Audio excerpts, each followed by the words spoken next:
Hello, I'm Tom Terry. I'm the president of the Board of Ocean Pines Association, and I was elected to the board in 2010. Hello, I'm John McLaughlin. I'm vice president of the board, and I've been a member since 2008.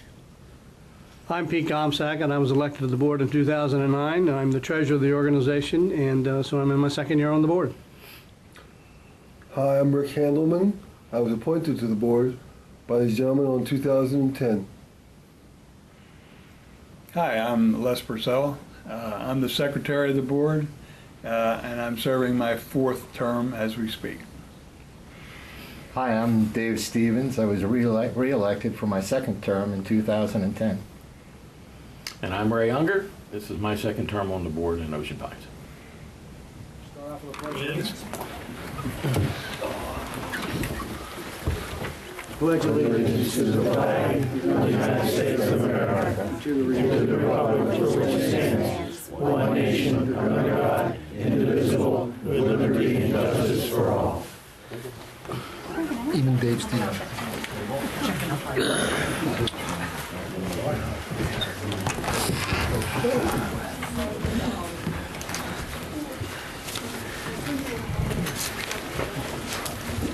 I have a privilege tonight to represent the citizens of Ocean Pines in recognizing one of our own from our police force who was recently recognized as the Law Enforcement Officer of the Year.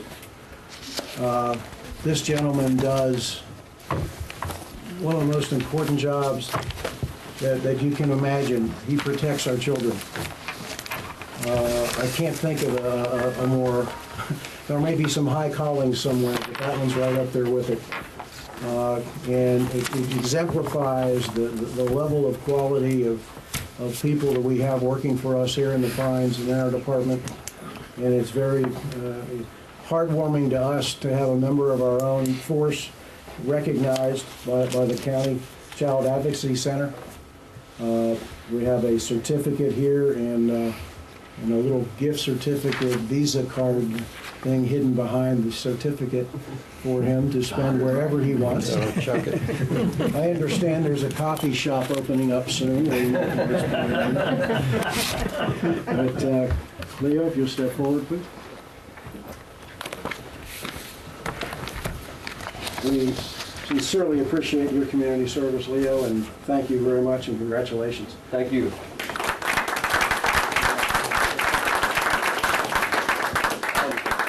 I'd just like to say thanks and for the support, not just through the police department, but through the administration.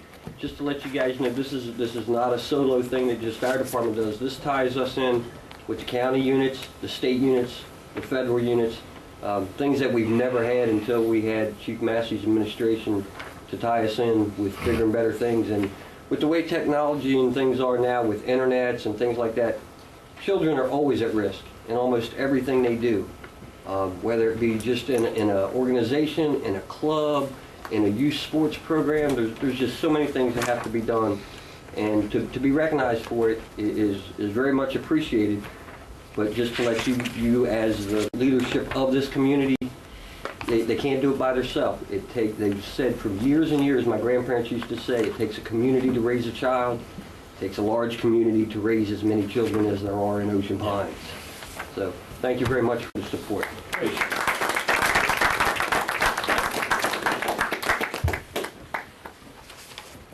And we have a member of one of our advisory boards who is, after years of service, stepping down from his position. But I want to give Art a chance to present one final report. Art? Okay. So let you take my... You got 30 seconds, You Art. got 30 seconds. I'll let you take my chair, Art. I'll go back in. That's the word.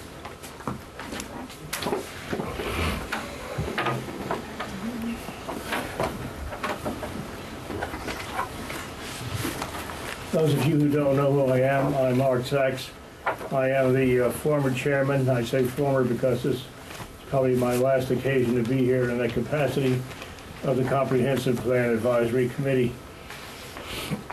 And as such, we've been doing reports and studies for the community And the one we have the report on tonight, be my last, to determine the best use and estimate the value of the Ocean Pines Bayside-owned property. The committee met with representatives from Ocean City, Blaine Smith, the zoning administrator, town of Ocean City, and Gail Blazer, the environmental engineer of Ocean City, and to discuss the property that we own adjacent to Secrets and what they saw as the best use of the property and potential other uses that we hadn't really come up with. The description of the property, of course, it's located at 4900 Coastal Highway, Ocean City. The site includes 1.39 acres of total land, of which about 60,548 square feet. The upland, which means the dry portion you can walk on without sinking, is 26,000, and the wetland is 34,000 square feet. So you see 57% of the property we own there is underwater. There's a 100-foot frontage on Coastal Highway, which is extremely attractive, and a 100-foot frontage on the Isle of Wight Bay on the water. The property has been surveyed and defined as tidal wetlands by the last survey that we had. But when we compared the aerial map of the property, and Ms. Blazer and Mr. Smith looked at it, they felt that it probably should be redefined, or could be redefined, as privately owned tidal influenced non-tidal wetlands. That's a big mouthful. Could you say that again? I have it all written down. But it basically doesn't change the fact that it's a wetland. It goes from a private wetland, tidal wetland, to a private wetland rather, from a public wetland, and it's still a wetland. We were rather excited about that, and so were the people that we were talking to. We thought there might be some potentially better uses of the property than we had been looking at. But when we discussed it further with some of the people on our own committee who are very knowledgeable of this, we have a member, Jim Bunting, and he knows a great deal about it. It turned out that a wetland is a wetland, and you can't change the character of the wetland. So the prospect of possibly filling it in and making it a larger property was diminished at this time. It just doesn't seem to be feasible.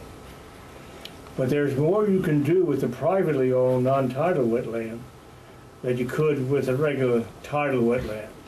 You can build a causeway on it, for example, if you get the permits, or you may be able to build. And we'll deal with that later.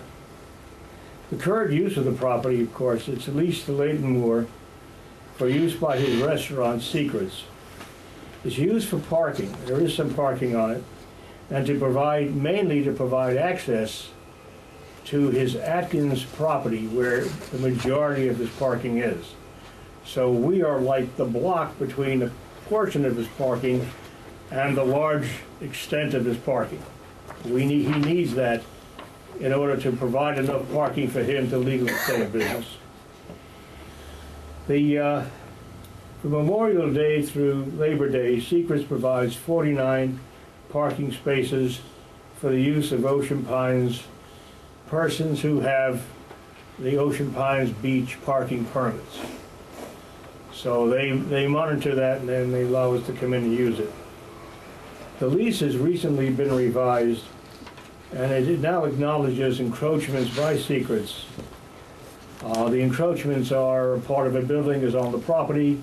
There is a masonry wall, and there is a wooden fence.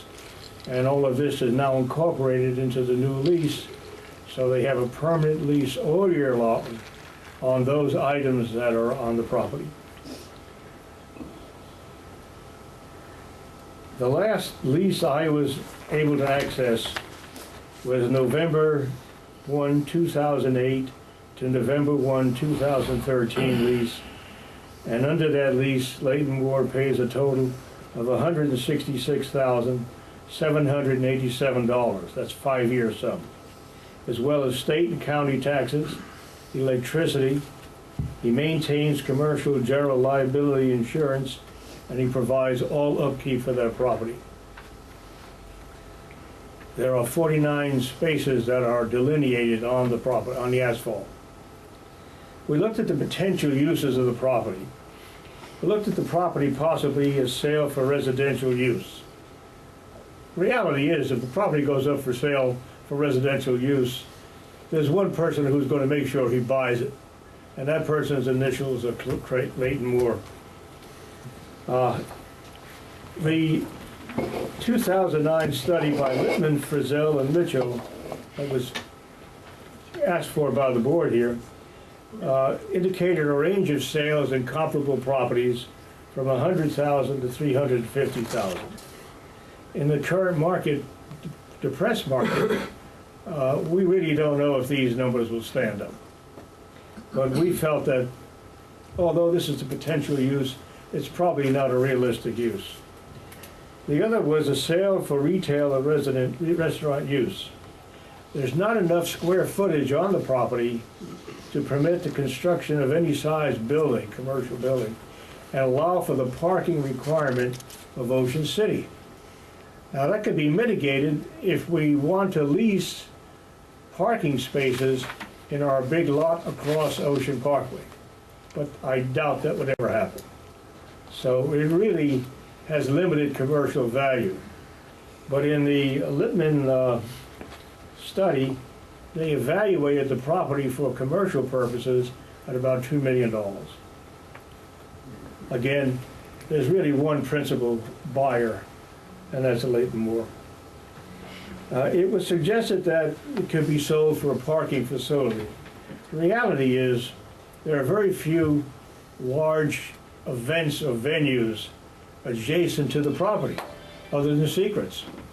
So again, there really is no incentive for someone to buy it and lease it out occasionally for parking. As far as beach parking, you would have to cross Coastal Highway to get there, and that's not always the easiest.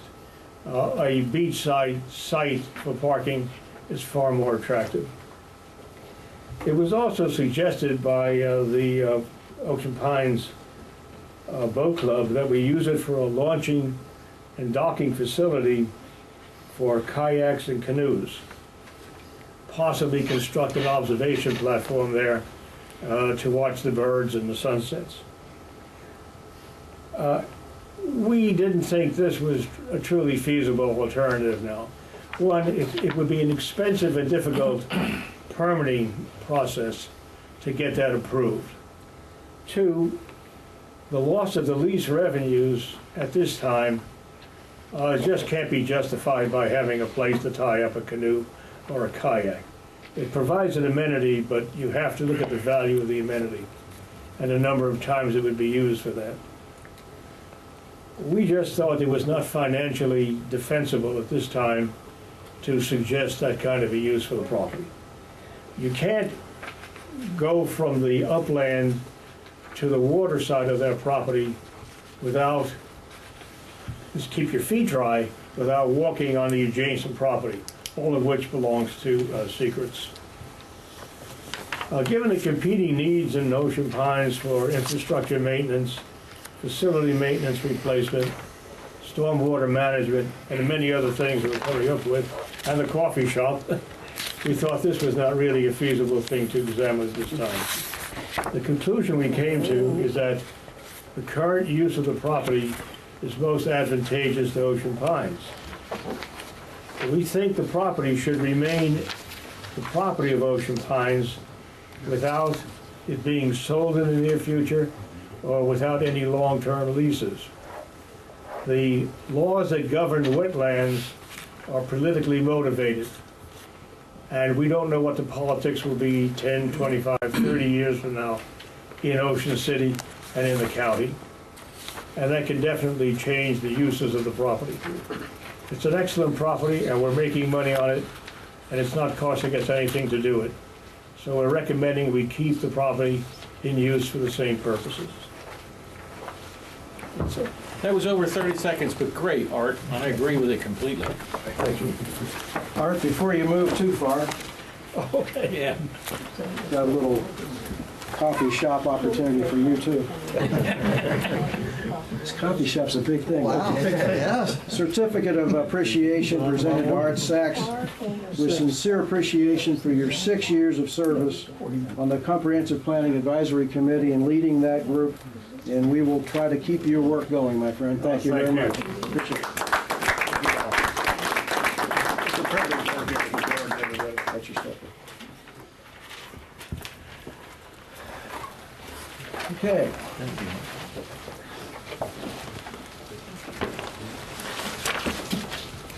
Move on to public comment. Yes, ma'am. I would like to know if there's anything that Ocean Pines can do to get rid of the turkey vultures. I mean, I was told by the county that every year that we have a permit to kill one and hang it, and it would keep them from coming back. I don't know if it's true or not. But they're really getting quite big in numbers. Well, I can look into that for you. Yeah. Okay, I didn't know we had a permit to kill any. Name and a, Yeah. Bob, there is a permit to kill I'm sorry. Yeah, there are. them. did she say her name and address?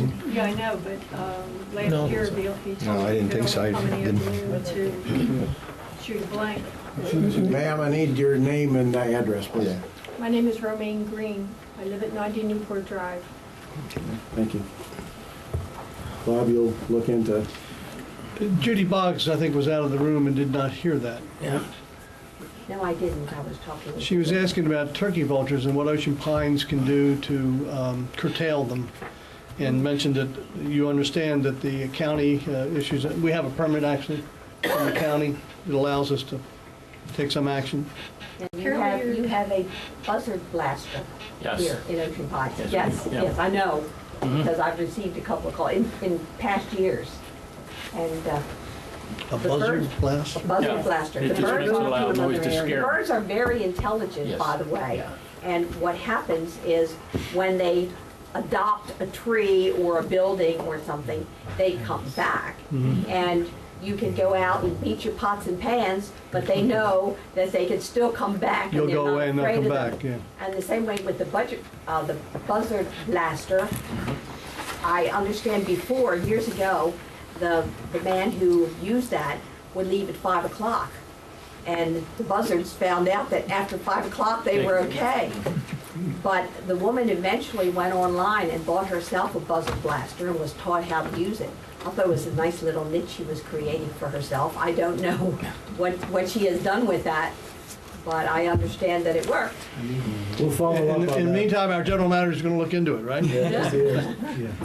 Other comments? I have one if somebody else doesn't. You're not public. You're not public. Yeah, in public. I can't, what? You got the whole agenda. You got the whole agenda. No, I didn't put New it business. on the agenda It's because I okay. wanted it in public comments. You can resign and then make a comment. That's a good idea. All those in favor? Buzzard blaster. Go ahead. Only take a second. Go ahead. I'd like to challenge members of the board of directors to join me this year in the annual penguin swim. Have the applications. I'm already I know there. you're there. I'm already there. And I know you're there. I have the applications and the like here, and anybody in administration would like to do it. It's for the benefit of AGH, and it's going to be January 1st. And I For think, the record, Dave Stevens and Tom Terry, and Ray Ray Unger are So, already signed are up. already. And we're Be a part waiting of for it. other Highly appropriate, brave, Ray. highly appropriate board Come on, members if to join. Steve- Isn't this something like the federal government where you don't want too many of your cabinet at risk at one time? Thank you very much, sir. No, The they vice might want us president- all to go jumping in the ocean. The vice president can't do it in case something happens to the Yeah, president when he jumps in, okay? See, John, very good. You know, that's a good point. Is somebody gonna be there to make sure that people aren't pushing us in? Yeah, push it. Put you under. Pass this down. Thank you, John. Okay, another Dave Stevens wear a surprise. Speedo. Anything That's else? all I know. I had to do that. I'm gonna get rid of it. Okay. As you know, we instituted a year-long process of having department heads, and not department heads, but heads of our advisory committees, along with their liaisons, to come make a presentation to us here at the board so we can hear and talk to them directly. And tonight, Rick Handelman, Rick, you have I'll hand it over to you. Okay. Tonight we have Dale Ash, the president of the Tennis Advisory Committee. I've been to several meetings with these guys, and they're certainly on top of the tennis at Ocean Pines. They have some needs, some wants, some suggestions. I'll hand the rest over to Dale. Come on up. You want me to come here?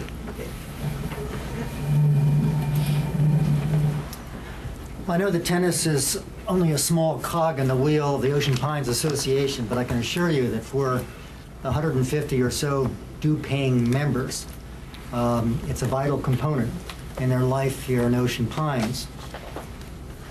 To just give you a glimpse of a typical morning at Manklin Courts, 30 to 50 folks gather there in the morning. The 12 courts are usually full with other players waiting to be accommodated. But soon, 8 of these courts, the soft courts, will be closed. And then there will be fierce competition for the 4 hard courts, and others will be off to the Swim and Racket Club to play there and to the public courts on Route 589. Many things are working well in the tennis amenity. Total membership rose slightly this year, due primarily to the innovation of the afternoon membership. Opportunities to play, to improve one's game, to socialize have never been greater, at least from my view. I've been involved here in Ocean Pines tennis since 1980. We have 6 tournaments. We have competitive doubles play, which we call flight, drop-in play for all in the mornings, mixed doubles, 2 evening a week, and Saturdays. We have tennis parties, and we have an ample instructional program from our tennis pro to assure that no one gets left out. So as Thanksgiving approaches, the tennis community indeed has a lot to be thankful for. So how could life in tennis paradise be better? Maintenance and monitoring is our primary concern. Not while Dave Marshall and Associates are overseeing maintenance, which is from May 1st through September 30th, the period in which they are contracted to manage tennis services and the facility at Manklin Courts. Rather, it's during the shoulder season, particularly during the months of April and October, in which we still have a number of people waiting to get on the courts. It's an active period, and which is why we'll be recommending in some form that professional outsourced management be expanded to include roughly April and November. We are happy with Public Works. They've done a good job with landscaping and have performed well on repairs and maintenance when they receive work orders. But we are less pleased with management through Parks and Recreation, which is to facilitate repairs, maintenance, and monitor the courts for problems. I'd just like to make a comment here about the importance of monitoring, and a brief comment about the early spring, April, and November, and why attention needs to be given to that, more careful attention. As you know, we have a remembrance court with a fountain at Manklin Courts, as many of you know. Someone discovered a week or so prior to October 13th that the area was saturated with water. This was finally brought to the attention of Dick Thompson, one of the members on the committee, on October 13th. The ground had already been saturated then for several days. It was still saturated on October 29th when a work order was submitted to Public Works and eventually addressed a few days later. And all that time, the water ran. Turned out, as I'm told, that it wasn't a broken pipe. It was a faucet that had, and I don't know where that faucet was located, but that had been turned on.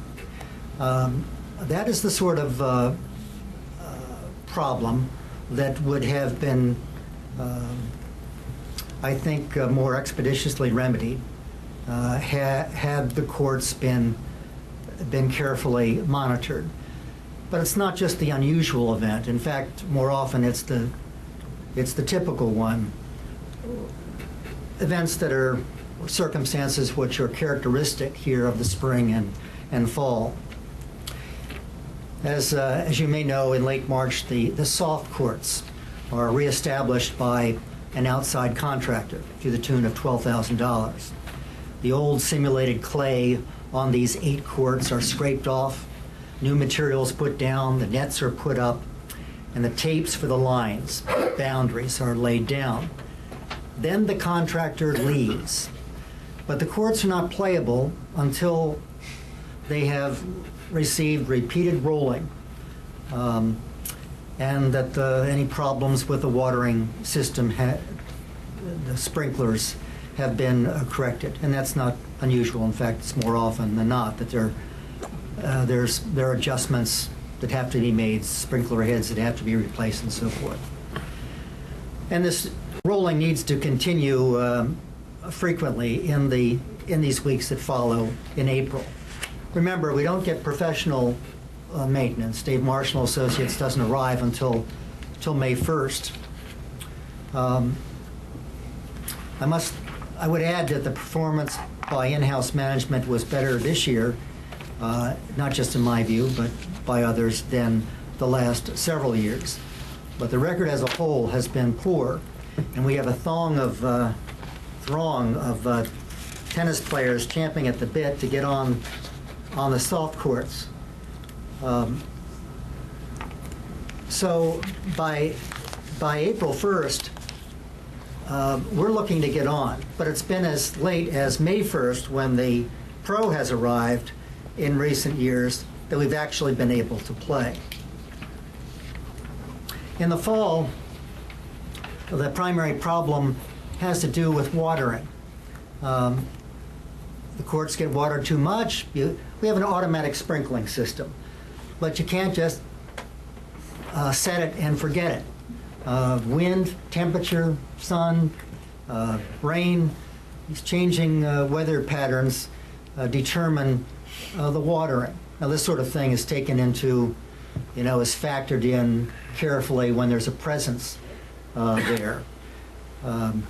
Too much water makes them unplayable, too little, they become dry, and can even become hazardous with slipping and sliding. So, in conclusion, we are seeking to expand services while keeping membership dues stable, a challenge. The Tennis Advisory Committee has been authorized by the General Manager to discuss the terms of a new contract with Dave Marshall and Associates, whose contract expired September 30th. And we had our first meeting today to share our respective wants and concerns, which was encouraging. And we plan to meet again on December 1st. Finally, I'd like to add that we have also consulted closely with Mike Howell during the budget process about ways in which we can reduce costs in our existing budget. And we have identified a number. I must say that I would confess I received some counsel that maybe this is not such a good idea because once we have found ways to reduce the budget, we might have difficulty coming back and finding more money. But that's not the prevailing view here. And in fact, we have identified prior to the budget process some other some other things in which we appear to be convenient cost centers rather than recipients of services for those costs. I would just mention the $1,300 a year dumpster that sat in the parking lot that largely served Parks and Recreation that we didn't use, but that was in our budget. And so we're spending time here trying to better understand the budget. We hope that this is not an intrusion in that process. We believe the Tennis Advisory Committee can be helpful in helping to consult in that process and to be watchdogs. Thank you. Could you, Dale, thank you. Could you expand on that convenient cost center comment again? I know you gave an example with the dumpster, but do you have other, tell us what you mean by that. Well, in capital expenditures, there's a $44,000 expenditure slated for resurfacing the parking lots. The parking lot, which is shared by Parks and Recreation, it services the softball, the fields there, it services the paddleball area. Yet that cost is assigned to us exclusively. Would be a notable No, that's capital, example. right? That's capital. Yeah. How about outright? Well, we talked today. Is Art here? Yeah, he's back. Okay. We talked today about. We were curious to find out whether a cost has been apportioned to us that might be part of a larger contract, such as alarm systems or pest control. But if my understanding was correct today, that those are, there may be a contract, but those represent the actual costs for the building. That location, yeah. For that location. We have questioned the need for either of those. There's nothing there's nothing of particular value to protect. There might be an argument about the pest control, but I don't think I don't know that the $400 or so a year that's spent is warranted in being concerned about termites, and we're not aware of any particular pests or being attractive to them. So those are a couple of examples. And Rick, you're the new liaison to the committee, and so whatever feedback we need, either as a board or as a finance committee, but you can facilitate that, right? Absolutely. Okay. I understand a lot more about tennis than I ever thought I would want to know. But I'll tell you, these guys are really on top of it, and they do an excellent job with the tennis advisory. Well, I had the pleasure of pinch hitting for Bill Rayco one time last year when he couldn't make it as a... Appreciate you being there. So thank you very much. Right. And we are working on membership too, and that's one of the things that we'll be working with Dave Marshall Associates. Had some good ideas that came about today and trying to boost membership. You got to remember that the average age of our member exceeds 70. That's charitable. It's probably along 72 or 73. Dale, just let me, as we talked about the executive council meeting that we had of all the heads of the various advisory committees, we welcome your involvement, looking at the budget, helping us watch for that. I know Bob does as well and his team. We want to get it right. So anything you can do to help with that, we actually are open to that, as we said that night. But just want to make sure that I reinforce that with you. And thank you very much for you and your committee. You're on top of it, as Rick says, and we appreciate it. Thanks for coming tonight. Thank you. Appreciate it. Okay. Approval of the agenda. Anything to be added to the agenda or removed? Minutes, Commissioner's report, General Manager's report. Anything to add or change? Okay. Agenda is therefore approved. Minutes. Regular session, not September 9th. We got a lot of minutes here, right? Oh, yeah. we got Carry a lot of- over, that's carry all- over. It's all my fault. I don't know how you wish to do this, Tom. 3, 4, 5, 6, 6 sets of them, and, You're gonna take one at a time. okay. September 9th, 9 AM. Let me just add at the beginning, and I mentioned this to Phyllis and to Tom prior. I've got some nits, if you will, some Yeah, typos, I'm not- and I'm not going to bother the group. I'll just give them to Phyllis, and that's fine. I've got some, at least one substantive thing that when we get to it, I'll talk about it. Okay. Okay? Any changes to the September 9th? Adjustments? Motion to approve. Second. Seconded. Thank you, Dave. Agreed? Aye. Aye. Aye. Opposed? No. Okay. 9:22.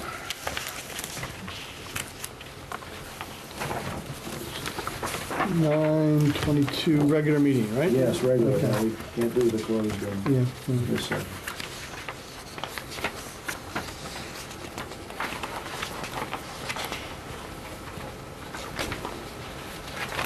Other than typos, I'll move Any acceptance. changes? Move to approve. John, second. Pete, all in favor? Aye. Opposed? Approved. Special, October 4th.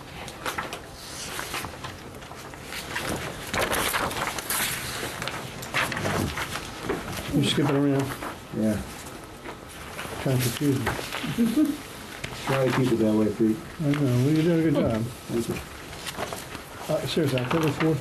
October 4th. Oh, here we go. Okay. October 4th? Yep. Okay. Special.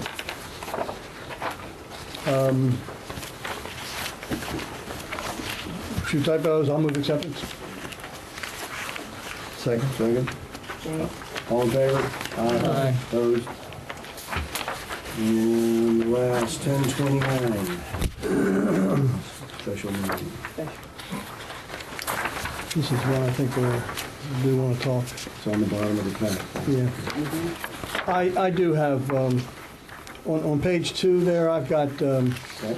something I don't think was consistent with what we had agreed to. Okay. In the second paragraph, a motion was then made by John McLaughlin, seconded by Pete Gomsack, to allow the general manager to proceed with his plans for the yacht club on a maximum budget of $85,000 with a vote of 6 in favor, 1 opposed. Two items occur to me to be not accurately reflected here. Number one, the $85,000 was clearly capital costs, which is very different than operating expenses, and it doesn't say that. So Okay. for capital, $85,000 for capital expenditures, right? We all agree on that? Yeah. Okay. Okay. And then secondly, and I think importantly, was, and I was the one who modified the motion, I believe, and we restricted the 85,000 of capital expenditures was really 2 parts. One was necessary anyway, Bob reported to us, right? Things that, without the plan, and I'll just call it the plan, the improvement plan, let's call it the improvement plan, okay? And it was clearly spelled out. And the motion itself, in terms of the program, if you will, or the improvement plan, we said no more than 50% of that 85,000 would be allocated to that. Remember that that being the understanding? So what I would, yeah, okay, and that's not reflected in here either.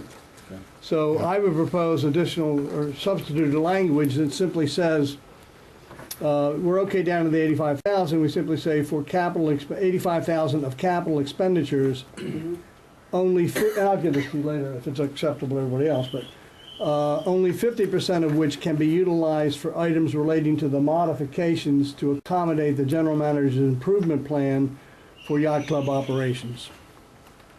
They're being implied, I don't think we need additional words to say the other 50% being necessary. And I think Bob used the word, and I went back to the video and looked at it, infrastructure needs which are unrelated to the improvement project. So my proposed language, you remember, I think everybody remembers it, but it's not here in the minutes, guys. So, yes, sir. Yeah, okay, it's not here in the minutes, but what's in the motion? Are we modifying a motion that we've already approved? No. Go back and look at the The only video. thing- If the you only look at thing the that- video, you'll see very clearly Yeah. the description of A, it being not dis- capital cost, I'm not and dis- B, it being 50%. I'm not disputing what you're saying, Pete, about the video or what was said or about the 50%. But what I'm asking is, do we or do we not have a written motion that says something? We have a written motion which is an error. Which is, What's in there? what's in there? Portion of it. Guys, do what you want. All I know is that the motion was related to capital cost number one and restricting 85,000 between, This was a verbally stated motion, which was captured in the minutes. Yeah, and therein lies my there's part point. of the This is a problem, and it's one that's gonna happen again and again unless we follow Robert's rules, get the motion written, read the motion as we're supposed to do, and then we find out a month later that, whoops, no, it wasn't that, it was something else. Yeah, we were all sitting here trying to figure out the best way to word it. All I'm trying to point out At that is, time. we did it the wrong way, we've done it more than once the wrong way, and we ought to do it the right way. Look at I think these- what we basically did was Bob asked for some money. Do you remember what you asked for, Bob? And you had two parts, and I made a motion that we approve giving you the money that you needed to use as you stated. And if you stated 50% for capital and 50% for whatever, go forth and multiply. So we will correct this, and going forward, we'll write it down, print it out, and take a break while we do that before we vote on it, if that's what we have to do. I'm not sure we have to I'm do not that. sure we do either, but And so, I, look, by the way, having these things recorded on video is helpful. yes, it is. Yeah. It's helpful, but it doesn't replace doing it the correct way. I'm not saying that we have to re-vote on this either. I think if all of our memory serves us correctly, we can pass it just as we've done before. Right. And say, We're look, let's fix it after the fact. And But in let's not retrospect, do Dave, it again, is what I'm saying. In retrospect, Pete should have identified this earlier and communicated it, and then you'd have gotten, we all get the minutes in draft, and some of us, No, but what Pete or I, or somebody should, or I, forget Pete, should have insisted on is that we write it out right then and there at the meeting.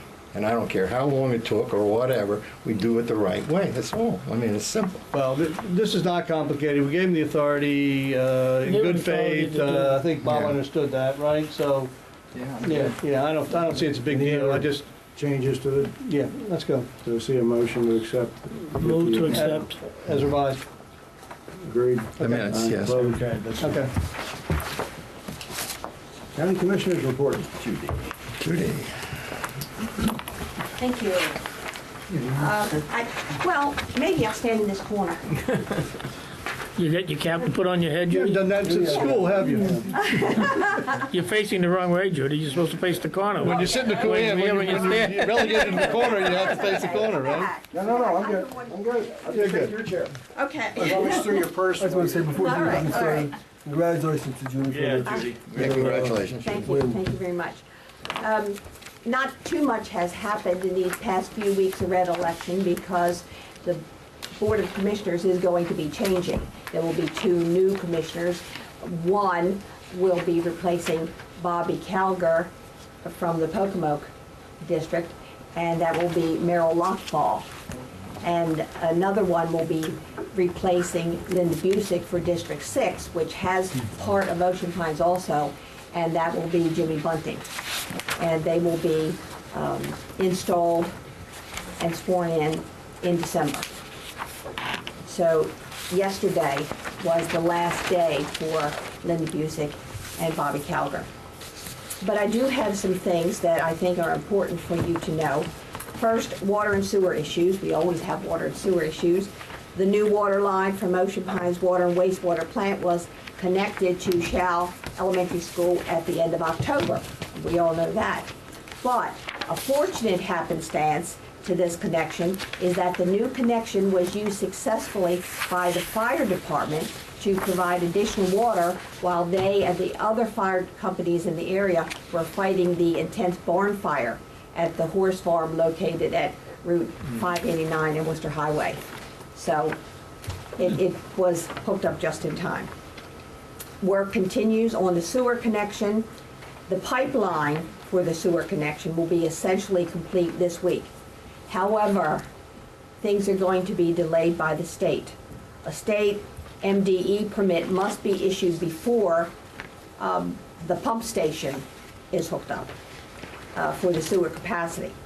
And the permit was applied for last July, and I understand it won't be forthcoming for several more months. So it may be late winter, early spring before we can get the sewer actually connected and hooked up to Shell School. On another water issue, the fire hydrant project in North Ocean Pines is progressing on Crest Haven Road. That's the last road that needs to be completed, and that project is supposed to be completed by the end of the year. I've advised, as I go around and talk to different groups, anyone who has a new fire hydrant close to their home should contact their homeowner's policy, and they may be getting a discount on that policy. This is an issue that was just brought to our attention, and it's regarding mosquito control. Now, I know it's early for mosquito control, but listen to this. Here again, we have state regulations. The county recently received a letter from the Maryland Department of Agriculture regarding the recent court-ordered new changes in the regulatory and reporting requirements for mosquito control.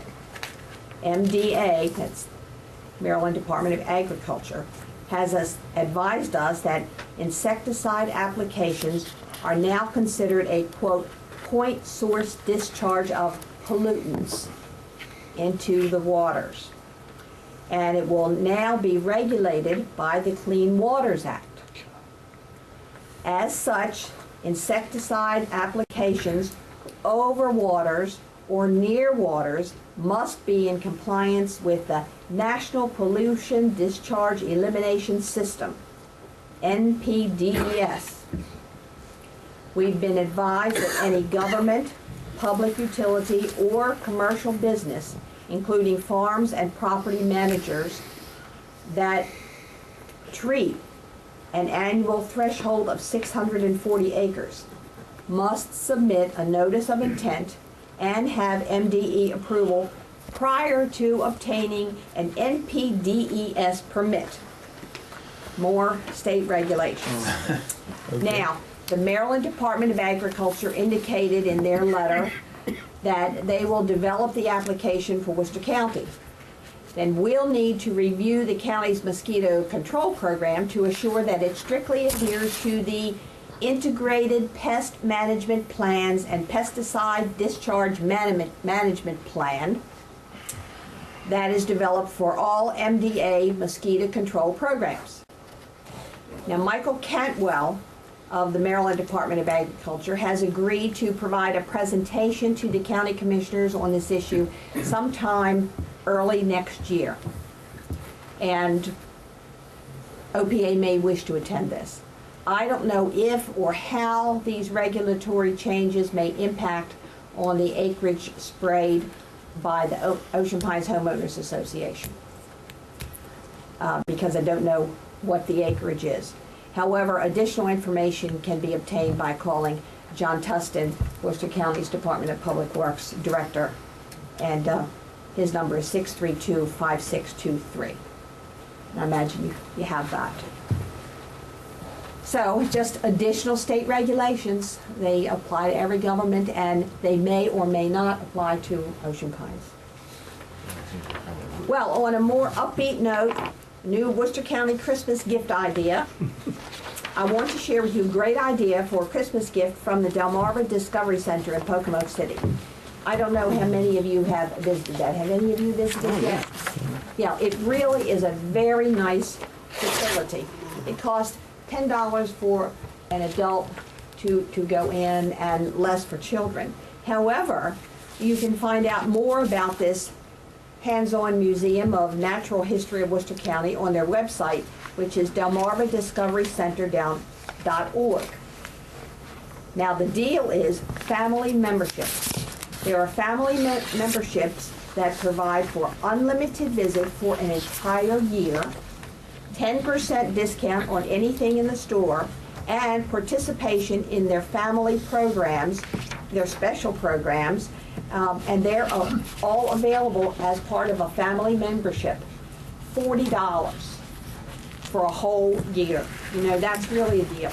So one family membership includes mom, dad, and however many kids they have in their family. So you can obtain a family membership online at the DelmarvaDiscoveryCenter.org. I've already purchased mine for my family and grandchildren. And I'd like to take this opportunity to wish you all a very happy Thanksgiving. Thank you. Thank you. Judy, you just had some, would a family include grandchildren? They are working on a grandparent plan. No, the family doesn't include grandchildren, but they are working on a a grandparent plan that would include grandparents and grandchildren. Yeah, we need more grandparents plans. That probably will be slightly more than the $40, and probably because they figured they'll, the grandparents will live here, and, you know, they'll be coming more frequently. But it's a very good deal for $40. Sure. Any questions? Okay. Thank you, Judy. Thank you. Yeah. Sorry about all the extra state regulatory changes. How many years will that take to get processed? That's trickled down from the feds, is exactly what that is, and that will affect us, so please let us know when they're coming down, because I'm ready for that. I feel like I think it'll definitely affect us. I think so too. I think so too. But it's They are. going over your mosquito Yeah, ours only plans come in and once a making year, so- sure, you know, I don't even know how difficult it's going to be to revise our whole mosquito plan. I just took my hand down.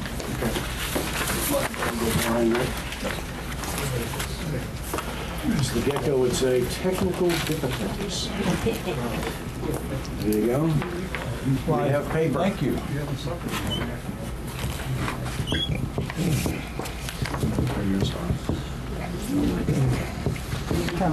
I'm getting a sunburn. Yeah. Thanks. All right, guys, as fate will have it, I was trying to do the printer jammed up and then shut down my computer, which locked me out, but I did have at least these printed out for you. So let me go over the financials for the month, and you'll see on page 1, areas we're going to cover: financials, Billy Casper Golf, current happenings, and the new coffee house. We'll start with the financials. Admin, you'll see our numbers. We're at $4,857,000, which obviously includes the assessments, as we gather those each month. Expenses of $587,000. Our net, actually, I'm sorry the print's so small, guys. Usually I print it a little larger. $4,270,000. We had budgeted $4,292,000, which is a variance of $22,000.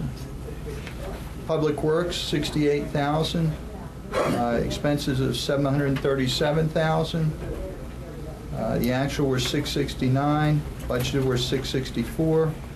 A variance of $4,187. Public Safety, which is Fire and Police, $765,000 was the revenue. Expenses $931,000. Actuals were $930,000 with a budgeted of $942,000. So we have a positive variance of $12,576. Rec and Parks, $840,000, $483,000 were the expenses. Actuals were $356,947. Budgeted were $298,515. Positive variance of $58,000 and change. Aquatics, $455,000. $409,000 was the expenses. Actual net was $46,000. Budget was $4,500. We have a $50,000 positive variance there. Golf of $874,000, expenses of $710,000. The actuals were $164,000, budgeted $182,000, so we have a negative variance of $18,000 and change. Country Club, 58,000, expenses of 81,000. The actuals were 22,687, budget were 13,506, so we have a negative variance of 9,181.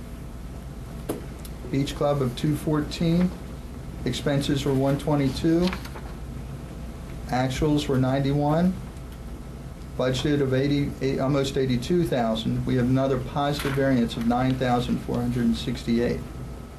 Yacht Club of 580, expenses of 485, actuals of almost 95,000, budgeted 61, positive variance of 33,858, which the total in variances were 110,000 ahead of budget. Bob, Yes, sir. is there a way you can show us what it was like last year at this time? I mean, this is good, but we don't know whether or not we're ahead or behind last year, looking at this. I can next month. I mean, I don't have. Yeah, I know that you don't figure have it here. now. I mean, I can do that if you like. This is off of the budgeted number that was approved, and I'm just showing. No, you no, the variance. I understand that, but it'd be nice to know, like you're showing aquatics, we got $50,000 variance. Where was it last year at this time? Okay. Be nice to know if we were improving or. More to the point, too, some years the budgeted numbers means more than other years, and this particular year, the budgeted number doesn't mean very much with respect to the yacht club because we under-budgeted it deliberately, expecting that we wouldn't be. But it would still be nice to. So of course, we're going to do good against it, given that we're open, as opposed to closed. So, I agree with John's comment. It's good to have both, so you you can look at and understand. Of course, we get both in the monthly reports. Yeah, but if we're talking about it here. But this is the public. Yes. Yeah. So No, I just can- asked. Yeah, if you absolutely, I can do it. Appreciate it. The other thing I want to point out to you is Mr. Stevens just alluded to it, was the handout that comes out. This does differ slightly from the summarized financial report, the one page that comes out. And the reason I do it that way, just so there isn't a confusion of why my numbers differ a little bit, is I actually, and the departmental summary is something we're doing differently, is I'm actually breaking it down for the board each month based on each specific area of operation. Whereas in the summary of financial report, here, there are a lot of things lumped together, and what I'm trying to do is separate these out by each section, that way you guys can see how we're performing section by section. Obviously, you guys get these reports so you can see the bigger picture, but I figure in the general, since you're already getting this, the general manager's kind of a wrap-up, just to prevent any confusion. Yeah, just Okay. so, may I Yeah. comment? Oh, Yeah, absolutely. And just so perhaps members of the public understand, each director gets a full set of financial statements each month, not just once a quarter. And that does indeed compare it to the prior year. John, I would submit to you the comparison to prior years are meaningful, not as meaningful as comparison to budget, but what's not meaningful to me is the comparison of a variance this year to a variance last year. I think if we were $2,000 over budget or $10,000 over budget last year, that doesn't tell me anything. What tells me something is how does the actual this year compare to the actual last year, both with respect to revenue and expenses. That's meaningful, as is the meaningful comparison to this current year's budget. But variance to variance doesn't. Okay, so No, not variance to comparison, variance. information Actual to about the prior actual. year. I think that's what He was John saying. meant. He was talking about variance. Well, I mentioned the variance, but I mean, Yeah, he was you're talking right. about variances, Dave. Actual to actual would be really nice. Right, You right, know, right, you know right, what I right, mean. right, But- I think that's what he That's meant, good. yeah. Yeah, that's meaningful. Yeah. Okay, next page. Billy Casper Golf is here. Okay, just to give you guys a rundown. Last Friday, or actually, I'm sorry, 2 Fridays ago now, the first team member arrived, and that was Bob Geppert. He's the transition team manager. Some of you have already had the opportunity to meet with him. He came in Friday. We spent probably 3 hours together just talking about Ocean Pines, getting to know each other a little more, understanding our operation, looking at our budget numbers in much greater detail. The next Monday and Tuesday, the following Monday and Tuesday, other team members started to arrive. They had Dan Evers, who's their director of agronomy, They had Emily Trachis, who was a regional marketing director. Rick Peterson, food and beverage director. Rick was real interesting because he came all the way in from Cincinnati. They're bringing kind of their senior team in. When they transition like this, they actually bring folks with a lot of understanding of golf courses and each specific part of the golf course. And what they did was pretty much almost parachuted in and just went off in their respective areas and started, hands-on to see exactly what we're doing and how we're doing it and understanding us, so they could make some determination of how to move forward. So that whole team, as they came in, I got to meet each of them and spend time with them, and then they spent a whole lot of time at the golf course meeting the players there. I've got to tell you, very, very professional. I was very impressed.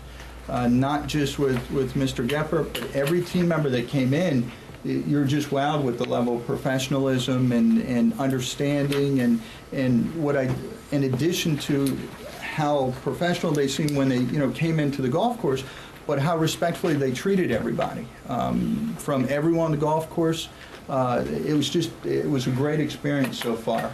Some of the other things that they've done is already had Mr. Geppert's already led several meetings, not the least of which was with the former BOG, and we had a whole room full of people there that asked some tough questions, and I think he handled it very, very well, and I think a lot of people walked away with a much better understanding and an ease and a comfort level.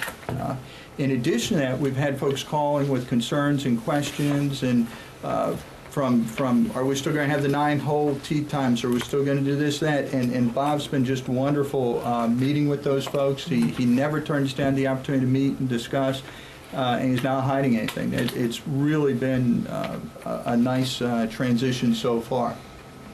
Now, with that being said, some of the difficult part that came out of it was we did have some personnel changes. Some of the questions that came up, there was a mass exodus of people, off the golf course. Understand what I need everyone to understand. That happens this time of year anyway. Seasonal employees, okay, this is the time when that's wrapping up and they go. We did lose 3 full-time employees from the golf course, of which we did, and that downsize from them, we did absorb 1 into Public Works. Okay, so we really are down 2, and the reason for that is when they sat down, they looked at all the players, they looked at everything we had, they felt that we had more than enough strength in those areas. We had multiple people doing this similar job, they could streamline that a little bit. So, yes. Yeah, I was going to ask about that because I'm being asked about that, and I don't expect an answer now. But okay. I would like to be able to sit down and discuss with you what some of the details of those things were. And just so I have an understanding and can answer questions appropriately. Of the personnel changes? Yeah, I know personnel is, I understand privacy issues and things like that.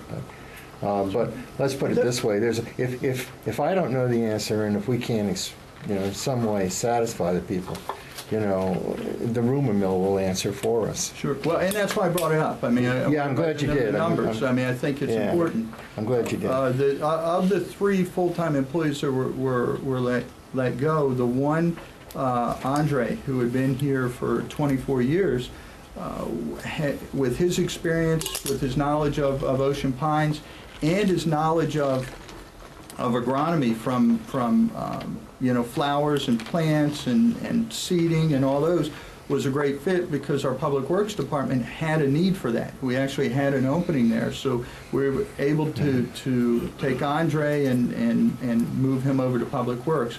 The other 2 gentlemen, we did not have space for, and I'll be happy to talk offline with any of you guys about it. Yeah, one other thing, it's not exactly related to this, but one of the things that I've been asked for, and by more than one person, was sort of okay, they're taking over, but where were we when they came in? So, for example, we did hire somebody on a part-time but highly incentivized basis. I'd like to know how that program worked. I'd particularly like to know how it worked because I was partly, or heavily instrumental in making that hiring happen. So again, this is just, it's not going to change anything for the future, but it's knowing where we were when we left off. So, I mean, if we can, get a report on that, Would you like me to speak to it now, or is that something we do offline? I think it's partly personnel, but it's something we can do offline. I don't think it's so much private, but it just doesn't have to be done now. Okay. I mean, some of this can be discussed quite openly. It's not a question of open. No, I mean, that. and even now, and it would be Yeah. the benefit of those. I'm happy to talk about it. If you have it, I mean. Yeah, I One do. of the things that, and I happened to attend that meeting that he had with the golf community, it was hastily communicated, but there was a good turnout of golf people. Yeah, speaking the hastily communicated, I also had, some of the people that were there, I had mixed reports about it, but that's okay. But the most negative reports I had were from the people that weren't there and didn't know about it. And there were a number of those. Well, True. I mean, I can tell you what happened there, too. That's No. exactly what happens. Let me answer both those questions, again, because I just think, letting everybody know what's going on is important, that's why I address this. Well, let's start with the meeting first. That meeting was not, we set that up with the former BOG, I say former BOG, can someone help me, the new name's the MAC? No, they did change the name, yeah, but it's. Yeah, so I just don't want to keep saying it. It's still the BOG, Well, yeah. Okay, the name's changed. Yeah, I don't want- yeah.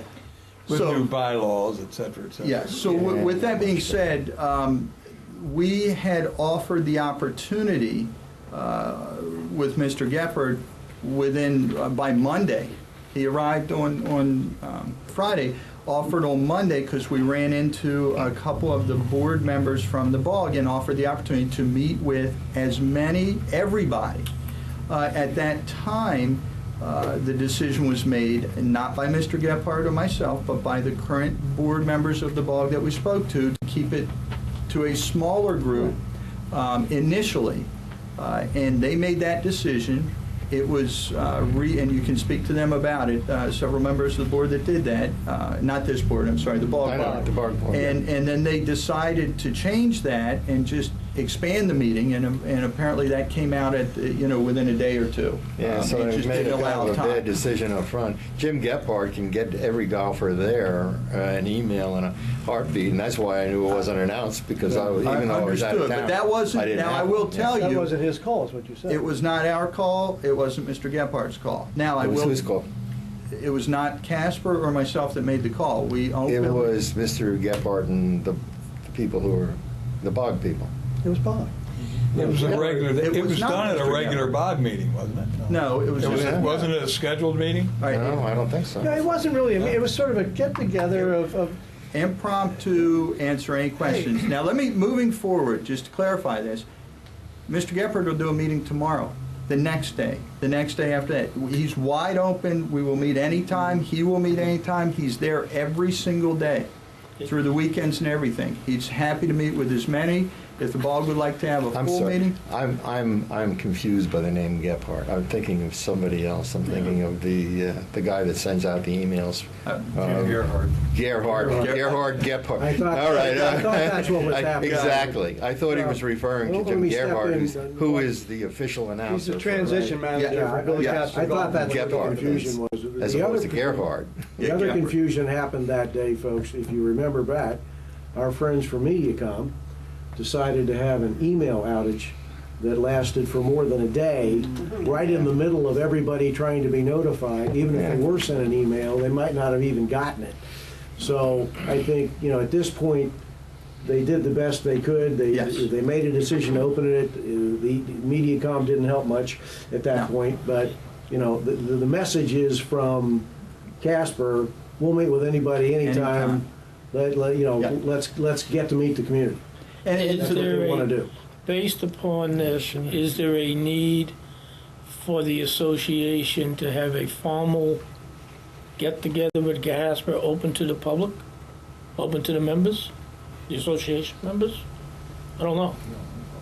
Or did it resolve the I issue? think so. I- I mean, I don't I'm think not it was opposed. just, I didn't really mean to break it, I'm just pointing out what I hear, which are positives that's and what we're talking negatives, and about, that's yeah. why I'm No. bringing it up. But but on the other hand, I think your idea, John, is, I mean, How I'm long just have they been saying, under contract now? 8 days? 9 days? No, they're doing. I can Hey. tell you, think that's the a good next, idea. well, here's the When's the next schedule? step. Well, let me first answer the second question, I'll go to the Okay. next step. I believe your question was focused around the marketing person that was Yeah. hired. The approximate number of rounds that were generated through her efforts were about 1,900. Okay, so pretty impressive. it was, that was the estimated amount. So the total amount or the incremental amount over the prior years? incremental. That I was think that's the outsourcing rounds, isn't it? the outsourced rounds that were generated by her efforts was estimated at 1,900. But the question is, how many were generated last year when she wasn't there? Well, I can just so give see you what I this. mean? Oh, no, I understand. We don't start with a base of 0. We had some substantial, anyway, so The I'm not outside- sure we have that information right today. But I can get more info. Sure, Now, sure, what I will absolutely. tell you, though, all right, let's go a step further. Their director of golf, okay, is, and they haven't hired anybody yet, so don't shoot the messenger here, but when they hire somebody that will oversee the golf, in addition to Emily, who is their regional marketing director, are the two folks focused on driving not only the experience, but the rounds of golf. And they felt that having the additional resource that, the part-time resource that we had for marketing was an unnecessary resource to have. Yeah, I can understand that. But then, and the point of my question was not to criticize their judgment in terms Oh, no, of their clarification. recommendation, but but as to understand what it was that we had the Sure. results from what the action that we And took. that's why Absolutely. I thought I could say it in the open. Yeah. And whether or not, for example, you can say privately, whether or not any of her incentives were met and accounted for. I would actually talk about it openly. I don't have that in front of me. Okay. I'd- Well, I mean, I'd be again, happy there's to no share. hurry about this. It's just. Okay. Well, let me comment on one of the personnel, because they addressed at that meeting, which I attended, I got the email late in the afternoon and went to the meeting and sat in the back and listened. But one of the things they clearly addressed was the personnel decisions that they had already made. And they openly shared that with everybody in attendance. There were no secrets. There were questions they announced, and I don't see any reason why not to share that information here. They decided to retain two of the top 3 people in golf, and that is Harlan as the golf course superintendent. And they said really positive things about him and the reputation. They did their homework before they got here. They had done background checks, criminal Yeah, I would hope investigation. They had done their homework. So they made him an offer, and he accepted that offer, as I understand it, Yes, right? that's correct. Secondly, Scott, they very impressed with him. They made him an offer of employment. He accepted that, as I understand it. Correct. Right? That's correct. The next person in grounds and maintenance, we've already talked about, he was offered a job. I think they determined that, as you said earlier, Duplication. but Bob found him a job over at Public Works, right? Yes. There were a couple other people, I think, that they determined, as you said earlier, that didn't need. On the other hand, there were 2 other people that in golf that they did decide that they wanted to retain, and they've accepted. Yes. Yeah. I think that covers all the full-time employees of the golf Well, you know operation. what? I don't think anybody- What I it don't think does, anybody- what it doesn't cover though is the communication of that information to the people who want to know it. Now, you said you got an email and therefore you decided to go. I got nothing. I got an didn't- email from Joe Lynch, by the way, from the Yeah. BOG representative who was supposed to Well, did it. I think the only thing is, we need to relook whether or not we need to have an open meeting with Casper and make it available, because there was a screw-up with whatever the case may be. I remember reading on the forum, someone asking about a meeting, and there wasn't anything on anything, so. or Bob put out a message on the webpage, say general manager report, and say here's what's happening. If it's Guys, open I'm information. sharing it here. We're 8 days in. I'm sharing it at the GM meeting. You know This what? is information And- the last few days. And you can watch the video next week too, but That's right. that's not the same thing. Okay, Right, let's, so let's, I let's want to understand. make sure I know what you want at this point. Okay. I'm I gonna think tell I'm you, doing it. I'm gonna tell you what that Okay. is, okay? Okay. There's two things. We're not involved in personnel decisions, We're not involved in No. personnel decisions. but everybody wants to know. No, but we Number one. want, well, exactly, we want to know for very good, Instantaneously, and for apparently. very good reason. Instantaneously. I think it's less than instantaneous when I hear on Saturday what's happening from a few golfers. Other golfers are scratching their head and saying, how does anybody else know what's going on? I don't. No, I think it can be faster than that. If you knew it last Tuesday and they announced all of that, then I think we could have got it before then. Well, you know, I have a little problem What with are we this. asking for? I don't know. As you all remember, I was not one of those that was really big on outsourcing any of this, but they're here, and they've only been here a couple of days, and we gave them a contract to do the job. I don't think that contract calls for them to come back and report back to us individually. So it'd be nice, it's a nice courtesy, and I think they're trying to do that, but they don't have to do it at all. Les, So- that wasn't my concern. My I don't concern think it's was mine you had the either. BOG initially, supposedly, listening to what went on here, this conversation, intended to hold a small meeting among the BOG members, and then they decided to open it up. And somehow the confusion got there, MediaCom broke down, it never got out to the people, and some people are saying, I would have liked to attend it. I'm sure. And that's, you know, and they didn't have the opportunity. And I And would he's have liked to willing- attend it, but I was Okay. out of town that day. Well, and that's okay. You know, I But based don't know. upon what Bob said, the new general manager there is willing to meet anytime, any place. It doesn't have to be set up tomorrow or the next day. Just, you know, Correct. and that resolves the issue. People show up, fine. If they don't, they don't. But they've given, it's out on the forum, it's out on the Ocean Pines Associated newsletter, you know, et cetera.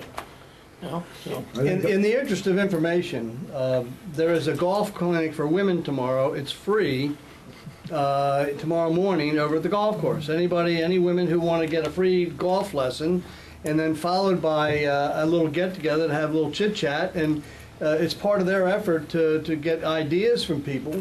The reason Pete's aware of this, I didn't get some super-duper special message. I went out to play golf with my wife on Sunday afternoon, played 9 holes. And Bob said, hey, what do you think about having a clinic on Thursday to my wife Frankie? And she said, that's a good idea. Frankie was in touch with the 18-hole chair. She made a call. She called Bob directly, and they set it up for Thursday. This happened on Okay. Tuesday. Okay. I'm sorry.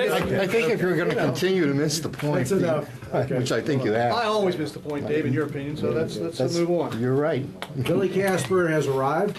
They have done, I believe, a very professional job of getting started. They've interviewed folks, they've made business decisions that they needed to make. I think Bob has come to us with the information. If there's more that people want to know, his door's open for us to come in and talk about that.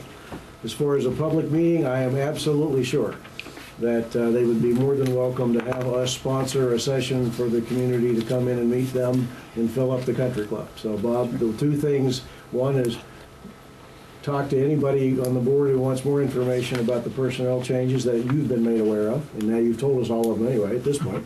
And the other one is, please ask them to acquiesce to a meeting, which I'm sure they have already offered to do.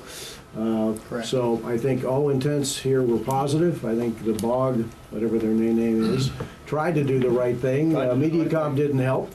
It didn't go, the meeting was a success, but the attendance was down for various reasons, so we regroup and redo it. Onward. Okay. All right, let me clarify just one issue with the public meeting. It's their intent the next 2 weeks to have a director of golf identified. So just FYI, that's a positive. They have 3 candidates internal that they're looking at, and they're hoping in the next couple weeks to have that lined up. Now, if you guys would like a meeting, and again, I just want to make sure I'm meeting everyone's expectations. I'm sure they'll do one now. It's probably going to be better coming from the new director, would be my I recommendation. would agree with you. Yeah. Okay, I would agree with you. all right. Do you have any idea yet how many on-site people they're going to hire here? For maintenance or for operations? No, just for running a golf course operations. No, I don't have the file. They've cut down to where they're going to be for the next few months, with the exception of the director of golf.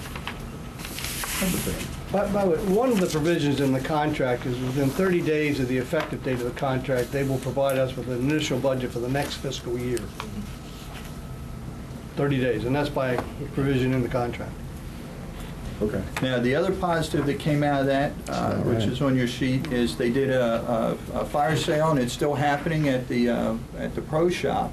And they've sold over $15,000 of merchandise, and a lot of folks have seen that. A lot of folks, have been out getting it. At 40% off, I guess they should. They don't have any 2XL. All right, well, no, they did have a lot of 2XL early, I'll tell you that. Yeah. Now, with that being said, the other positive is, based on our cost associated with that equipment, we haven't lost money on it. Some of it, a lot of it went at cost, but, That's okay. That's good. Yeah, it's a positive. I was very impressed with that. Within a week, they've come in, they've done that, and they've moved a lot of product. I thought that was a positive, Some of that stuff was 5 years old.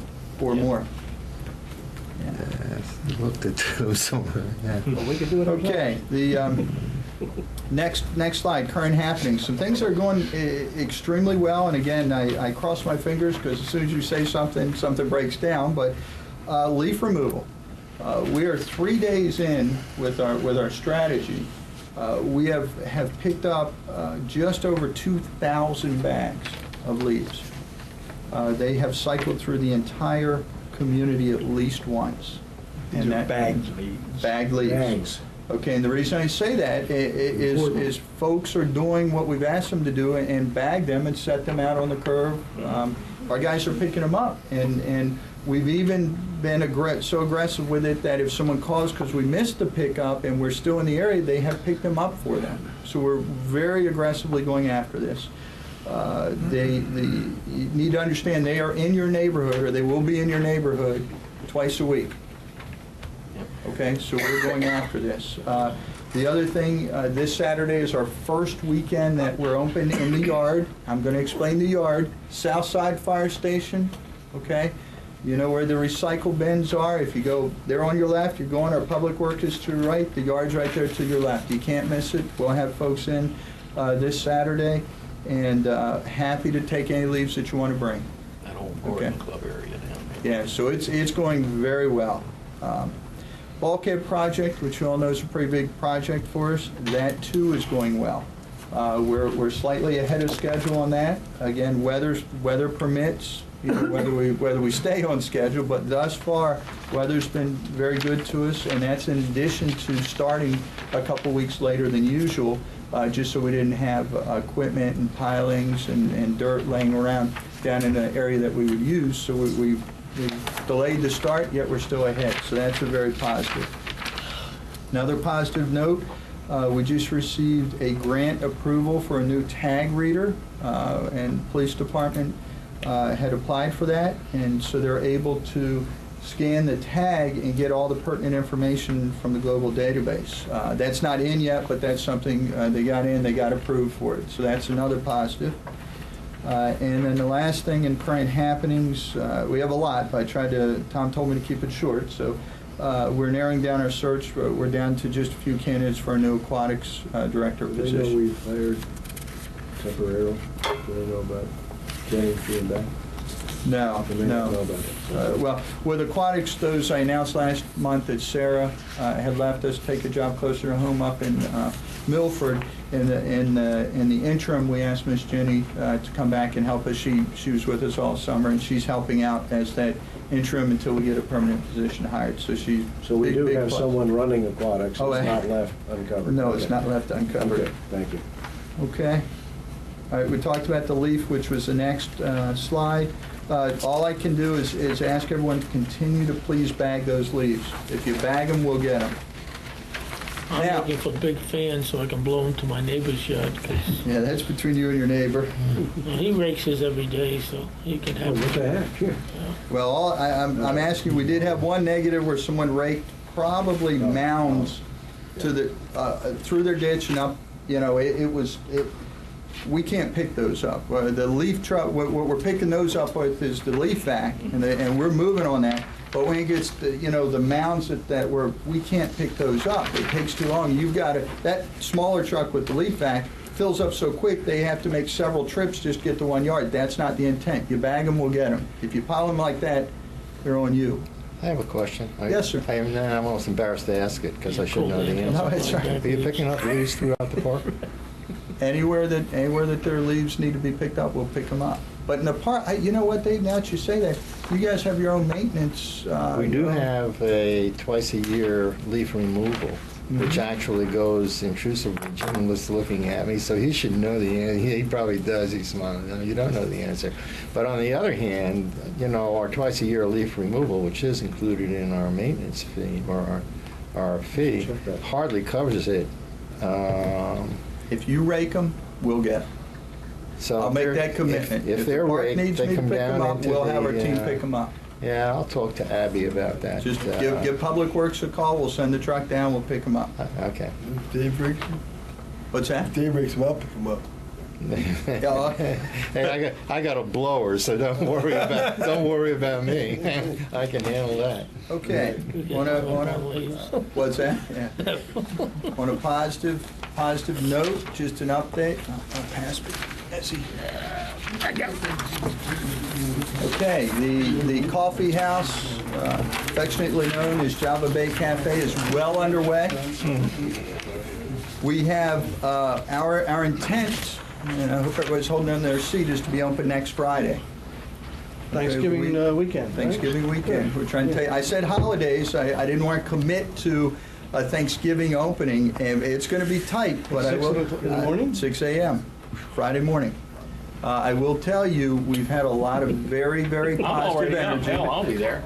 Lot of positives. We have a focus group that's of 12 folks that are just all over this. They're excited about it from all parts of the community, even outside of Ocean Pines. And we've been meeting with people almost daily to discuss it. We're real excited. So hopefully everything continues. I know Public Works has bent over backwards with their efforts to make sure we're in. And yes. You going to have a heavy discount for tennis players? No, not for tennis. Everyone but tennis. No, but we have created, and I'll start with the board just so you're all on the spot, okay? Because I don't want anybody to say they're not coming. Take yours and pass it around. We've created what's called a cafe discount card, okay? And just in case you're not clear, I have put your expiration date on the back. That's not when you will pass, that's when your card expires, okay? So that's when your time on the board is over. So if you ever don't know, you have it. We're also creating these cards for all the committee members. And committee, everyone serving on a committee in the Pines will get this. It's a discount card to come visit the cafe. You're Rick. You're Rick. Yeah, please take your own card. Yeah. I want John's. Hey, pay attention over They're there. all the same except for the expiration. Okay, any questions about that? Yes. Yes, sir. Bob, you had mentioned that rather than not trying to bake goods and so forth, you were looking at forming a relationship, a partnership with providers of certain things, Yes. maybe pastries and so forth. Have you been successful in doing that yet? We're still working on finalizing that. I have spoken to Bagels Inn to talk about getting some product from them. We have spoken to Giorgio's for some desserts. We obviously have talked with our Cisco partners to see what type of product may be available. So we're exploring several. Oh, absolutely. Not yet, but you're. Yeah. Oh, we're real close. We'll probably, to answer more definitively, we'll probably get from different vendors different products. Sure. We're pretty close to finalizing that. Good. Oh, Yeah. Bob, Yes, I still have a question. 6 a.m. to when? 6 a.m. till. 11. That's what we're going to tell you. No, the coffee shop's open. Once we open that, that'll also bleed into lunch. So Right, yeah. that'll feed right over So to it'll the stay lunch open. menu. Okay. Yes, sir. And then be open in the evening. Yeah. Friday. Now I will tell you the evening hours will for the coffee shop for the entire facility will be scaled down compared to winter. But as I've said all along, if we're not open, we can't do any business. So we're taking a lot of strides here to get open and provide some product and something unique that we quite frankly don't have in the area. You're also working on the heat, right? Yeah, the unit that the HVAC unit that ran real loud, they've got that completely broken down, and the coil was good, which was a huge concern. So it was the bearings as far as we know, and that's an extreme positive, and they'll be putting that back together. They may be there now as hard as those guys have been working. Okay. I do have some inquiries about the possibility of Irish coffee. In the evening or in the morning? In the morning and the evening. Your stomach doesn't know what time it is. That's right. Always 5 o'clock. Somewhere. Phyllis, I want that in the minutes. I've got it. So, Last month, Irish coffee, please. That's right. As long as you're Irish. all right, so any other questions about the new coffee shop? Yeah, wait a second, just sort of not about, it's, something kind of went over. Sure. What's the wintertime? Okay, December, say, so what's the yacht club, what days are it open? What is it open? Coffee shop's going to be open every day. The coffee shop's gonna be open every day. Through from- lunch. Through From lunch. 6 a.m. to at least 2 or 3. So that means the yacht club's gonna be open for lunch. I mean, Correct. For lunch, every day. Every Okay. day. Okay, now how about dinner? Dinner, we're still working out the dinner Because schedule. that's upstairs. Yeah, it's upstairs. Dinner, the focus is going to be lunch, breakfast and lunch, coffee house and lunch is downstairs, and dinner operation upstairs. Right. Now, we have catering and those type of things, so we're still working through those. Phil, Yes, sir. check the law on the Irish coffee in the morning, because my name was on the I know. liquor license I know. for the place. Any other Any other questions? questions for Ron? Okay, old business, M06, second reading. Jim? Get this man a chair. Yeah. I'll make my comments brief. We have a lot more work to do. You should have M06JT Draft 11-8-2010. That's the draft identification and the footer on each page of the draft. 11-8, right? That's correct. Yes.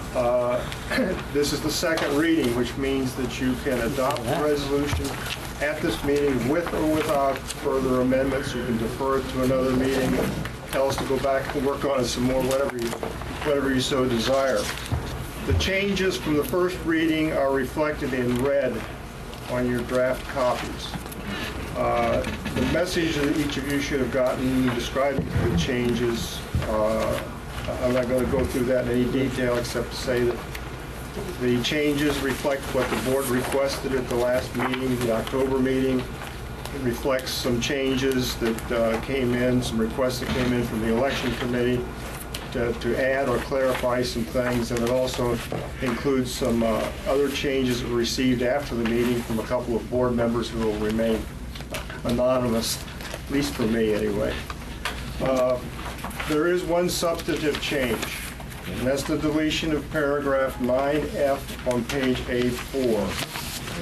As I mentioned in the message that each of you should have received, there was a comment regarding the voting or not the voting, but the counting of votes in that paragraph, and it deals with a recount at the election committee level before a report to the annual meeting. There was a question regarding the wording, and that prompted a little bit more careful look at that provision. That provision was carried from the existing resolution into the draft of M06 without really the kind of scrutiny that it should have been given. When that was looked at again, it was recognized that the bylaws, which did not exist at the time the current resolution, not the draft, but the current resolution written several years ago, those bylaws did not include any provision regarding recounts or ties. The current bylaws do.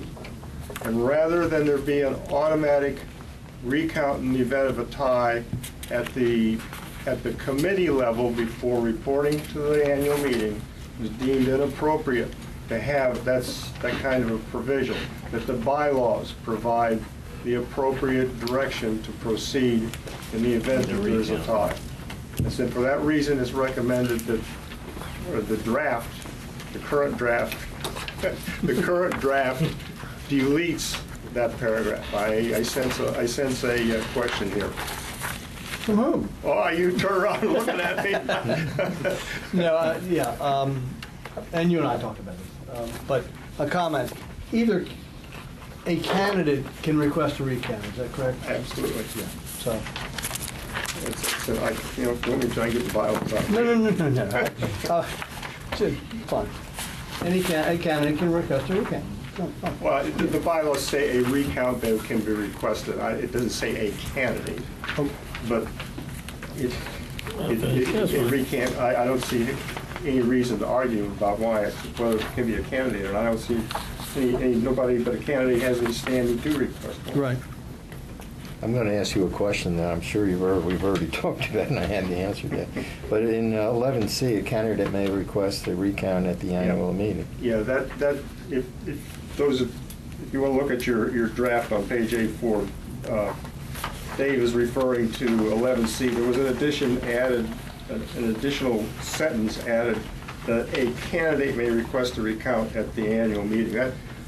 That indicates a candidate. It also means that if that request is to be at the annual meeting. Don't come to the next board meeting and ask for a recount. Yeah. Yeah, you have to do it at the annual meeting. At the time of the announcement. Time of the announcement. And that's the first time the candidate will know that there is a time. That's So the right. candidates better show up for that meeting. They're out of luck if they want a recount anyway. Of course, the board could order a recount at that meeting too. I assume. The board can? Leave that Why? to you and your Well, if we've council. got a tie. I don't know. I had a question about that one too, so here's my question.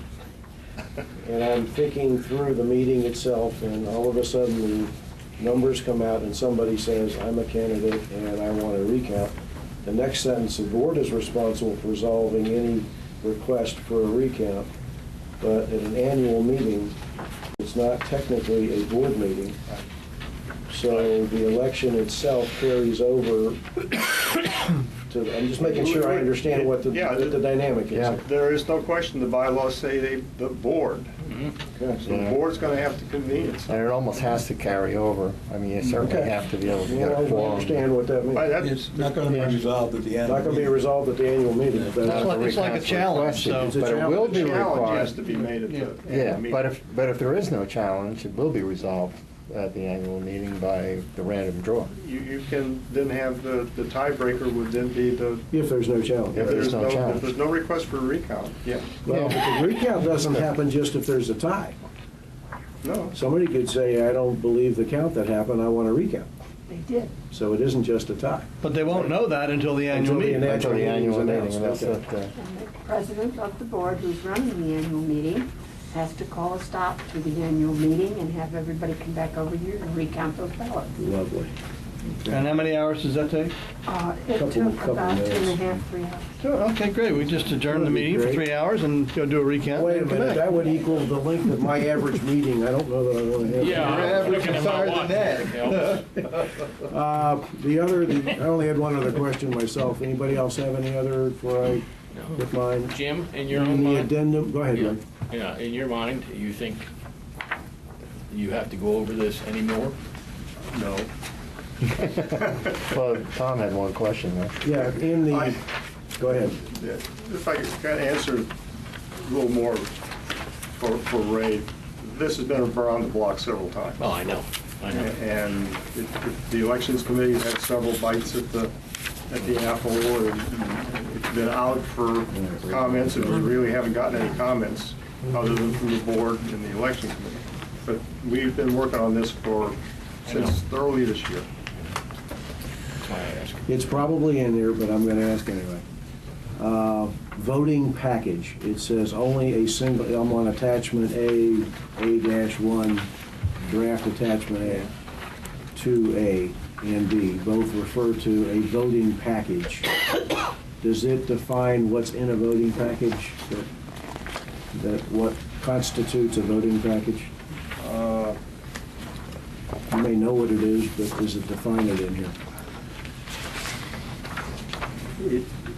Okay. I couldn't find it, but That's new language, right? that's new language, yeah. Well, yeah, the voting We used to say a package. single ballot, and now we're using the phrase voting package, and I just want to be, Well, if you go to the next page, at the Okay. top of the next page, paragraphs or subparagraphs, 4, Number 4, 5, right. and 6. Shall include, shall include, shall include. okay, good, I knew you had it in here. That That's may not be everything that goes in there. No, wait a minute. I think that's just fine, Jim. That's not It's what's everything. required, Hold let's on. put it that way. Sorry, that's not, he just says you shall include it, telephone number, voting package doesn't have a ballot in it?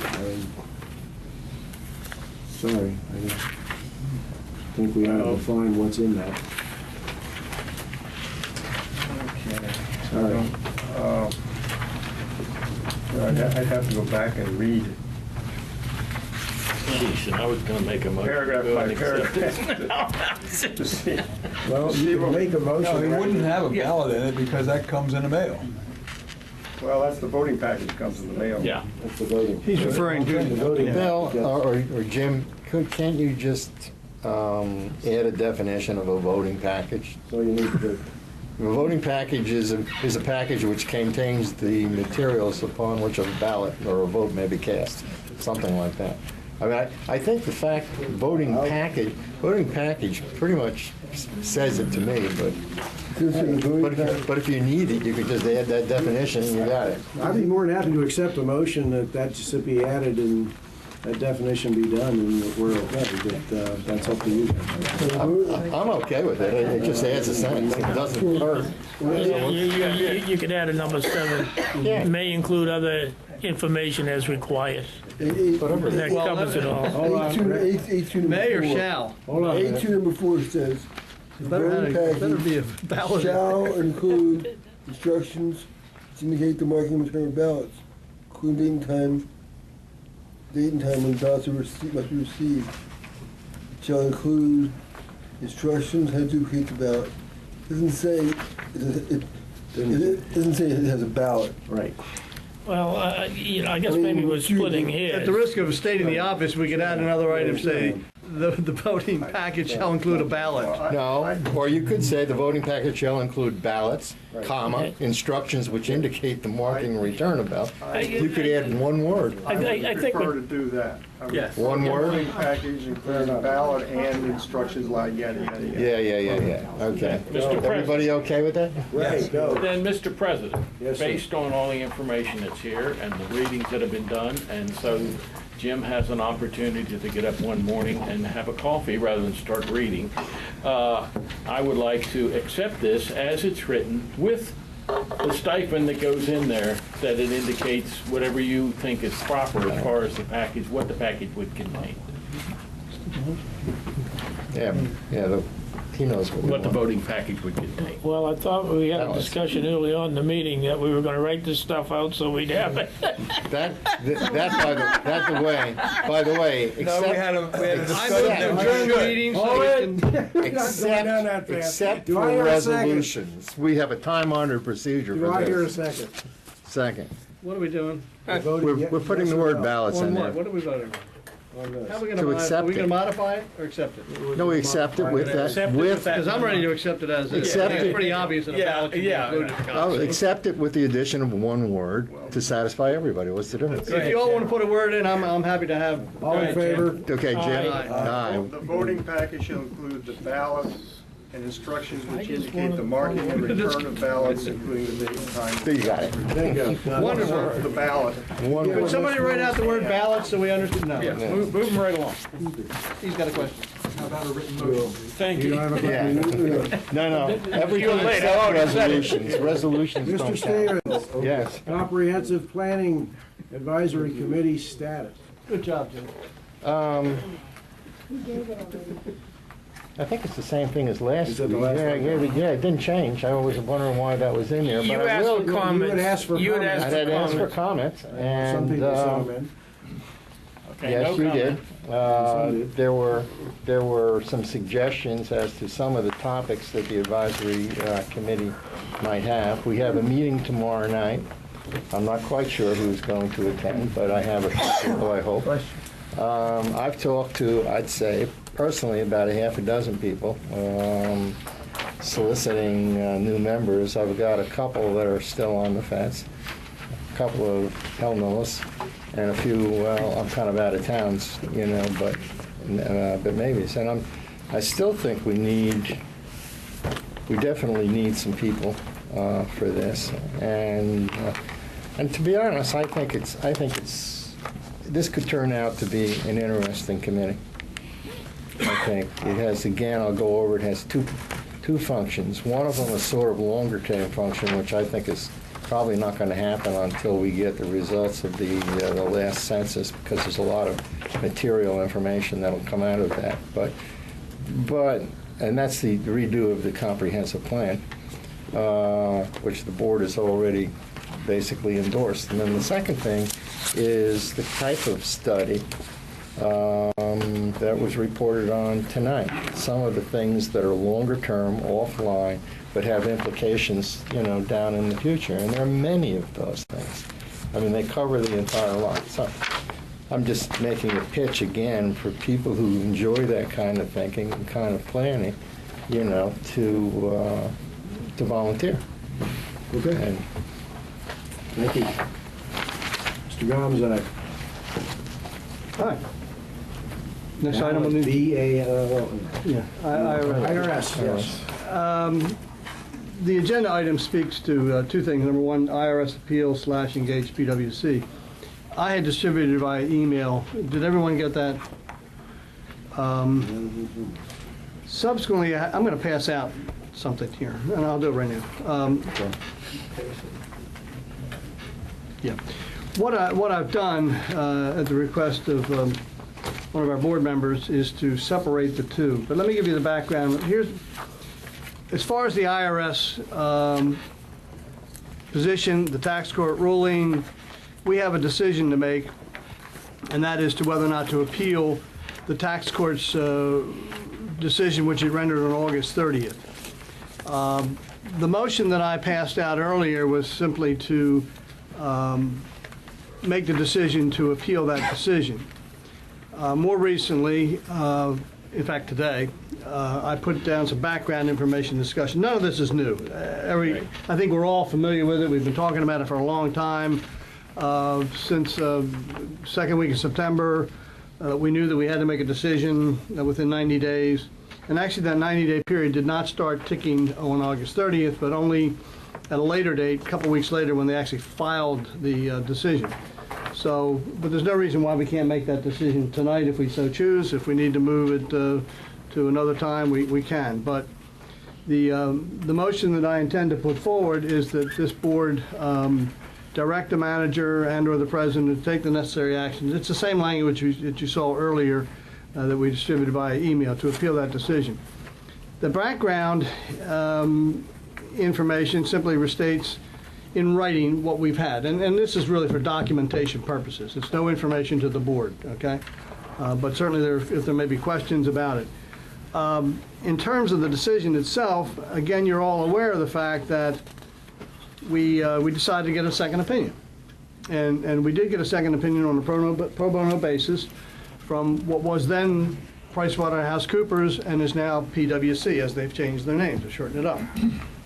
And I'm not sure that I previously reported this, but since we made that decision to get that pro bono second opinion, we have gotten it. They have been in touch with, we arranged for our attorneys in Baltimore handling the tax case for us to converse with the PwC partner, Bob Frizz, who is a national office partner and specializes in this area, UBIT, unrelated business income taxes.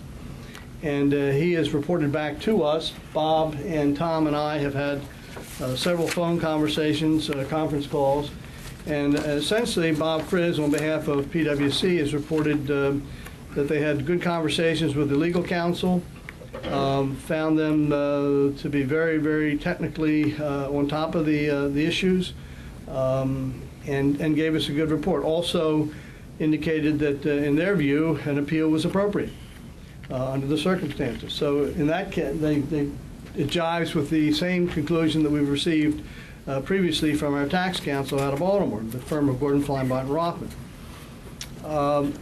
Subsequent to the conversations with PwC, there was one other conversation that we needed to have, and that was with the tax counsel out of Baltimore to see that they were comfortable with, beyond the pro bono effort of PwC, having them serve as a tax counsel, not tax, a tax consulting as an additional resource to them, given their breadth of experience and knowledge. And they were very comfortable in doing that. So I have separated the original motion as I was presented it to you guys in the package into two motions now. One is to simply address the appeal itself, and then secondarily, the question of whether or not to engage PwC as another resource in this. But in terms of the appeal itself, I think we're all pretty familiar. I think we've done some fine tuning of the costs involved, and it's very clear now what those are, and is set forth in this background information. And I'm not sure that the public is generally aware of this, but if you read the tax court decision, you will find there are certain issues that were found favorable towards Ocean Pines and against the position of the Internal Revenue Service. That frankly cut the assessment in half for the 2 years that were under examination. And so that was a positive thing for Ocean May I Pines. suggest you make the motion, Pete? Before you And then we do, can have the discussion. Okay, on, whatever you want, Dave. That's the way it works usually, I think. Oh, I'm sorry. I I was second giving your motion. background. Okay. The only question I have is in your second last paragraph where you're talking 52 million, 5275. Does that include PwC's cost also? Yes. Okay. I'll make your motion. And the point of that, we can't know for No, certain. no, I just wanted to make But sure. the answer is Yeah. yes, Okay, absolutely, John. fine. Good question, and that's the answer. It's both. Okay. I would, if you're going to make it, you going to make your motion? I move the motion as presented on a piece of paper, be it resolved, the Board of Directors authorize and direct the General Manager and/or the President to take the necessary actions to appeal to the U.S. Court of Appeals for the Fourth Circuit, the August 30, 2010 decision of the United States Tax Court, Prens docket number 5127-08, and Prens in the matter of Ocean Pines versus Commissioner of the Internal Revenue Service. I'll second that motion. Discussion?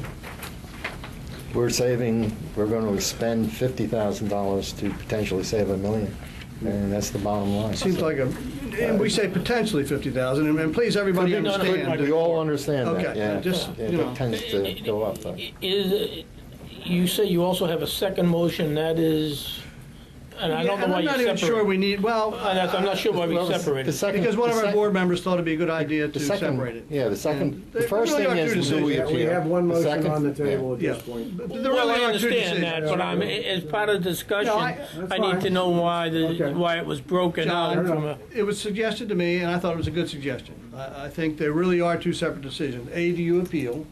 And that's what this motion is. And then having made that decision, do you retain an additional resource to help you with that appeal? You can put them in both, as I did originally. You can separate them, which Okay. I've done. Okay. You know, All right.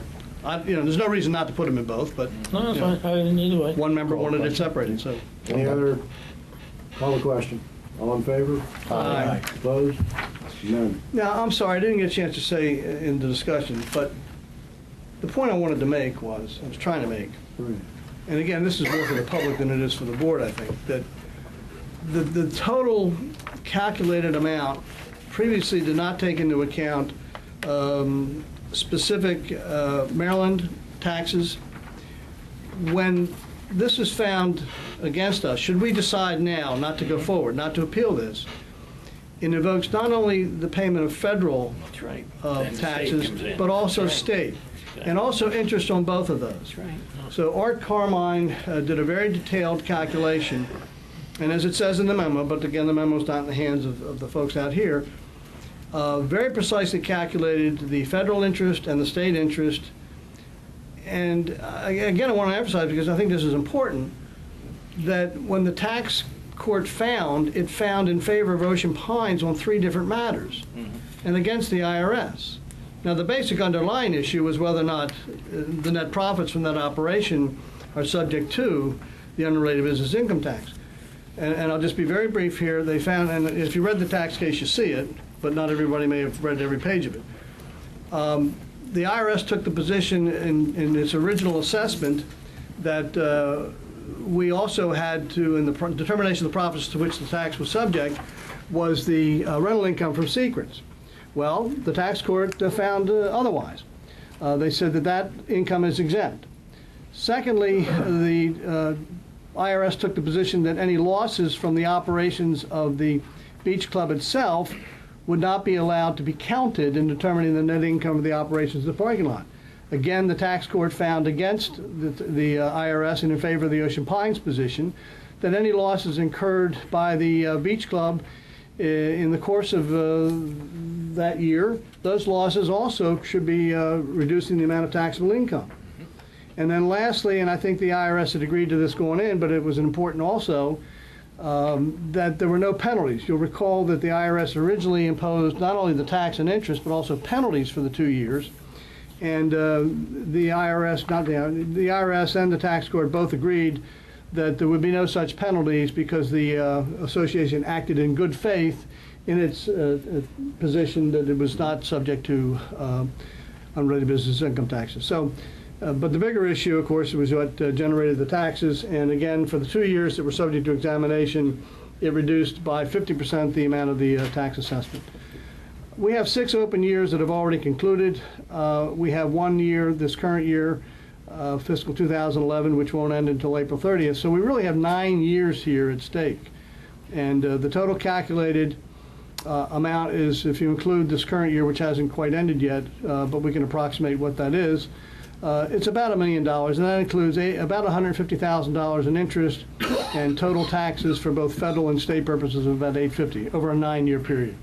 So that calculates, as I did it quickly, about $93,000 a year for 9 years. So I think we're making a good decision here by doing what we're doing. Okay. Excellent. Your second motion? Second motion. The second motion is, and I'm not even sure this is necessary, but we're here, we talked about it, and I certainly the board needs to buy into this. I think the conversation we had previously is, first of all, we got a second opinion, didn't cost us anything. It reinforced the original conclusion rendered by our attorneys, and I think the sense of many of us here at this table. And now the question is, should we retain PwC with its unique position in national resources to supplement the job of the attorneys out of Gordon, Feinbach, and Rothman who have represented us here to date. My own view is that we should. I'd hate to be second-guessing myself somewhere down the road that we didn't use all the arrows in our quiver or all the weapons available to us. They've indicated a willingness to do that. As I said earlier, that the tax council is comfortable, not only comfortable doing it, they stated to Bob and to Tom and myself that they would welcome additional resources, and so I think we should do it. They have high hourly rates, but they've capped it at a dollar amount of $20,000. So $20,000? Yeah, for their involvement. They're not represented. They're not going to be there in the court. This is just additional resources to be made available to our council. Yeah, I thought it was something. So it will not exceed $20,000 without prior approval from the board. Not to exceed. Yeah, and as John asked the question earlier, that's included in the other estimate. Bob, I think it was 40 to 50. Yeah, that's the original. Yeah, 40, 50 from the tax council out of Baltimore, and so say 15 to 20 range for the PwC. I'll second that motion. Okay. Discussion? I will simply parrot what Pete already said, that the legal counsel we talked to in Baltimore was very, very willing and open and in fact welcomed that. Yeah, So I'll call the question. All in favor? Aye. Opposed? Done. None. Okay, the next issue on the agenda is, as you all know, we normally provide some budget guidance to the general manager as he and his team are putting budgets together.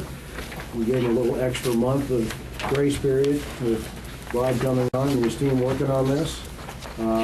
But at this point, Pete, I know you've drafted I have. a draft for Pete. No, I've circulated that, but if anybody needs a hard copy, I've got extra here. I'll take one. Okay. Yeah, I'll take one. I didn't That's print fine. one. Anybody else? Rick, you I'll okay? take one. Yeah, please. Thank you. Well, here. We're the ones that fill. Pete. That's not coming to you, but I'll give you the other thing. Yeah. Fiscal 2012, you have one less? No. Okay. And Nancy, I have. Maybe I did. Again, as Tom has said, we've done this in the past 2 years, and I think we've all agreed, I can't say all, because some of you are new to the board. I'm in my second year, and some of us are in our first year. But it is something that I think was helpful. We suggested this a couple of years ago, to rather than have the budget process prepared and then the board say, oh, you know, we really wanted you to do this, or we really wanted you to make that a priority, that it's better to do it front end than it is.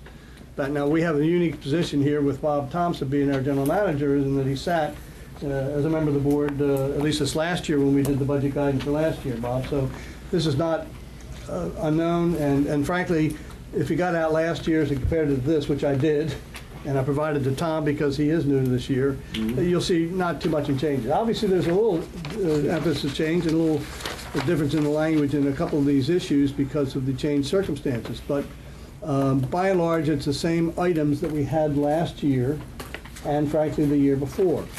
So I'm going to introduce a motion, and I'll do it now, and then we can have discussion to that the board approve the budget guidance as set forth in this document to provide to the general manager in the preparation of the budget process for fiscal 2012. I'll second it. Discussion? Again, you're seeing this, well, you saw it, okay, I distributed it prior, this is not the first time you've seen it, but, so I'll be happy to entertain questions. Again, the preamble is that it's not a great deal different from last year. I'll call attention to a couple things that are different. One is in the area of emphasis. General focus under operating budget on page 1. I believe last year you'll find the operating budget should emphasize quality products and services and emphasize cost reductions, as opposed to this year emphasizing revenue generation and increases. I think we've all embraced, I know our president and our general manager have embraced that. So I think this is just formalizing a little bit different. So again, I think everything we're doing with the marketing plan, Tom, that again, another pro bono effort by Terry and Unitas and Bob, and it's, I think we understand generally, and I know Bob gets it, but you know, this is coming from the board, and I think the board ought to be on record to say, you know what, we really need to focus on revenue generation and not cost reduction. Not the cost reduction. Well, yeah. Well, I don't think the last one would emphasize cost reduction. I think I think this is okay, and I agree with it only because of what I'm reading right underneath it. Which yeah, sure. I mean, yeah, reviewed at all levels and so. We don't want any unnecessary costs, but we also don't want to diminish quality to thereby drive away additional business. So Bob's going to be spending is spending. We authorized it at the last meeting to spend more money on the yacht club to support the plan, and his plan is all about generating revenue, is it not? Correct. Yeah. So, okay. The only other area I would point out would be, two other areas. One is the fire department costs. We recently, you'll recall at the last meeting, I asked for, as part of the budget process this year, we ought to at least start getting, and I know the conversations are ongoing, but we at least ought to get a copy of the audited financial statements, which we did not have at that time of our last audit meeting. Thanks to our president, that audited financial statement was very promptly made available to the association, and I received a copy of it. In fact, the Budget and Finance Committee got it at their meeting on Monday, or for their meeting on Monday. And so the reality is we now know there can no longer be any doubt about what the anticipated revenues are coming from the billing of insurance carriers, Medicare. There's a precise figure that was achieved for the fiscal year, which ended April 30th. We're already 6 months into the next fiscal year. And I would hope that in the process, and I know you guys are talking to them, that you'll also have a snapshot of where they are. We talk about where we are after 6 months of financial performance, and similarly, we need to know where they are after 6 months. But the fact of the matter is there was $304,000, I believe, net last year of additional revenue to the fire department from that practice that was instituted a year and a half ago, billing insurance carriers. So anyway, those are the differences. Officer, one last thing, road resurfacing, we got to face up to that, and I think this is calling attention to that. That's all. Let me. Excuse me, it's Dave. And So I'm finished. Go ahead. All right, just a comment on the fire department. There's some focus, I think, in the way this is written on the billing insurance carriers. But I call your attention to the last sentence, or the last phrase of the last sentence, which is, as well as the fire department's financial results in recent years and the current financial condition, which I think is the real focus of the conversations that are ongoing right now. Okay, I just want to point that out. Dave, thank you for pointing that out, because that's really important. It's not just about what the profit was for this year, but it's about where it is overall financial Yeah, condition. the billing insurance is what I call sort of a red herring in this whole thing. It's part of the picture for sure. Right? Yeah, I'll give you an update on Said another way, even without that issue, we should be looking at this in a Yes. different way, right? That's correct. I've had several state senators tell me they're already preparing the bill for this year to go back in and do what they did last year and rob Peter to pay Paul. Oh, So yeah. there will be no road funds next year as well. Yeah, So I we are fully gonna- expect the road issue to be the way it is. Right. Let me just report to the board that Bob and I have had and continue to have, and had a very positive meeting just 2 days ago with the fire department. We met for a good 3 hours, full open exchange of information back and forth. We're preparing notes from that meeting, and we'll be sharing those appropriately. But I don't think there was anything, literally, I didn't see any roadblocks to us resolving issues that keep us getting the fire coverage we need. But that information will be made available to the board once we have had a chance to whittle down 3 hours worth of conversation back and forth. Okay? I do have a question on a couple of things. Sure. When we talk about 3% of total salaries, what is the total salary expense that we pay here in the Pines? I mean, that may be a fairly large number, 3%. 97% of that number. Huh? He doesn't know offhand, but I think it's about, is it around 3 million? I don't want to guess. It's around 3 million, I think. I'm guessing. So 3% of that would be 90 grand or something like that. And what we're saying here is that it could be 0 or 1, but it can't exceed in the aggregate 3%. And by the way, that's the same guidance we've given the last 2 years. No, I understand. But the answer is it's about 3 million, I believe. I understand it's the same guidance. Yeah, I mean, but as I talk to Right. members of the association, things aren't getting easier on some of these. You know, there are no, we have to be realistic. Those who are on retirement, even federal retirements in the last couple of years, have not seen any cost of living increases across the board, et cetera. So we have to be careful as we go down this road of the budget, looking at road resurfacing costs and things of that nature. Absolutely.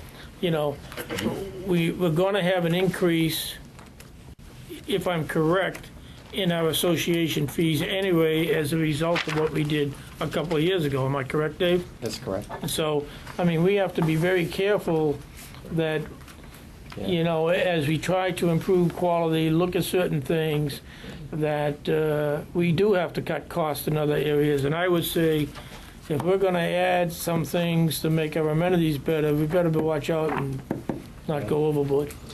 You know, it's And by the way, if I remember the report correctly from the last fiscal year, when this exact same wording was implemented, the amount came under the 3%. It was significantly lower than that across the total. Oh, In you know, terms of no, the- it was 0. Yeah, as a matter of fact, zero that year. So And 0 would be really- significantly under 3%. Let's put it this right, way, it right. has been very, very conservative, to say the least. But we also put road resurfacing in it this year, and we, you know, Yeah. that can get expensive. Well, John, do you want to Yeah.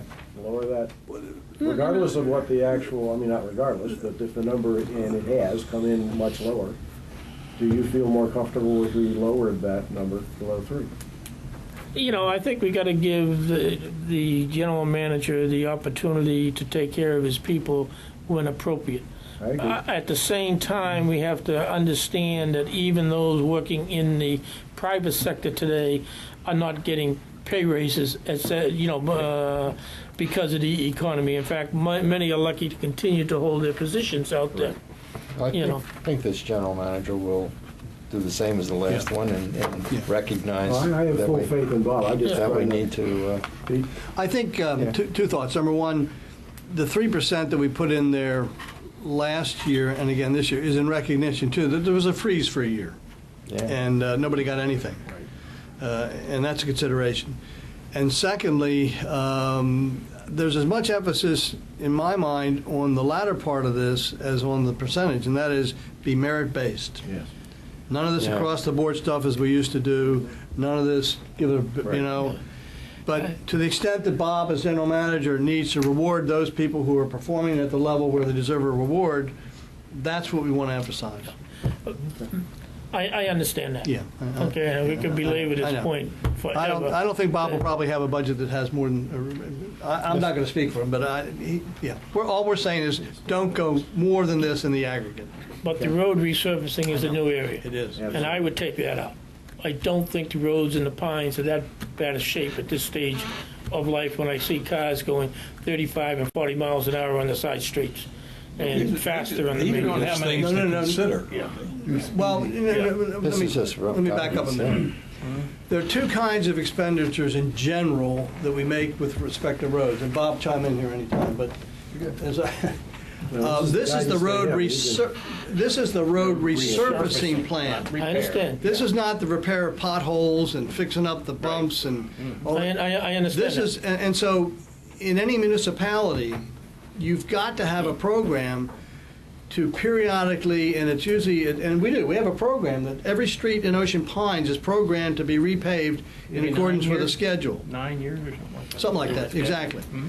And that's what we're talking about. We're not talking about the fixing the potholes and doing this. This is a major program Yes.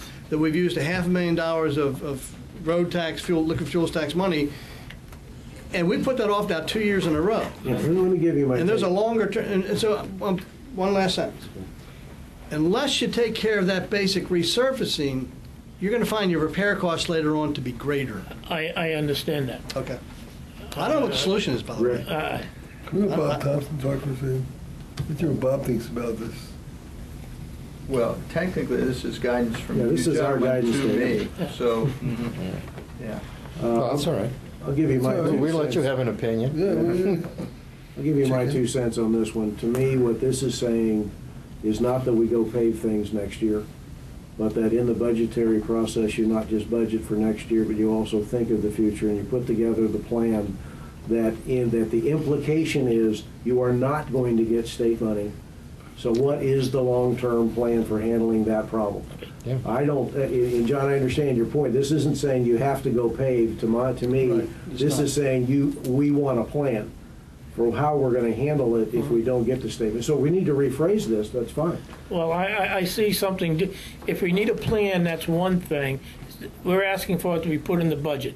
To me, that implies that if he puts it in the budget, we're gonna have an increase in our budget, in our association dues.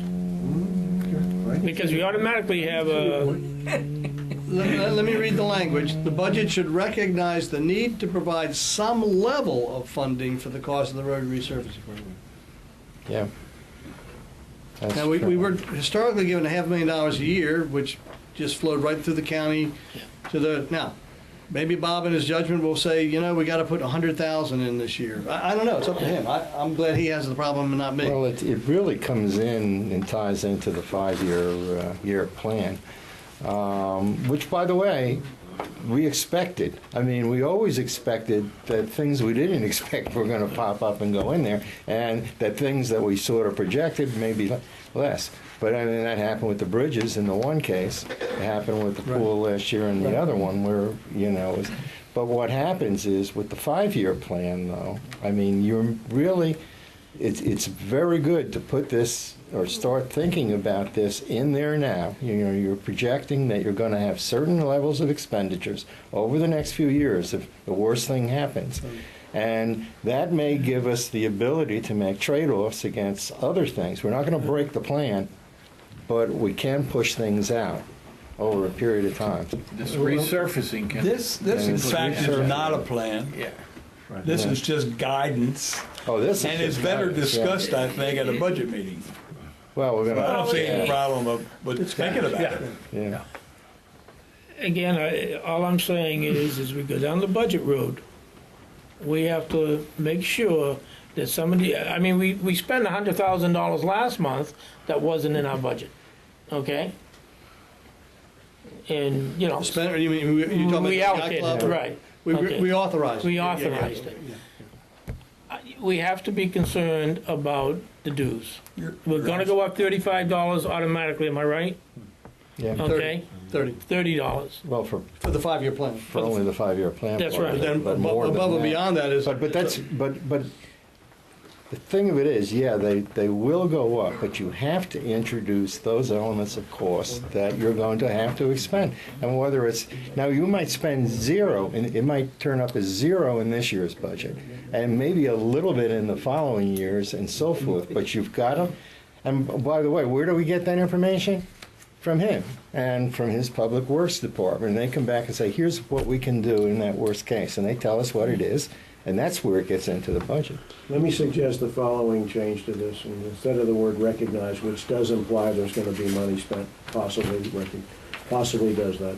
It would suggest the budget should reflect an assessment of the need. Instead of recognize, reflect an assessment of the need to provide. And it may be zero. Maybe zero. Again, you know, I understand what you're saying. It could be better discussed at the budget, but it was brought up here as a board. We don't all attend the budget session. You So this okay is with where, that? you know, I'd make a Change? recommendation that we don't exceed last year's budget.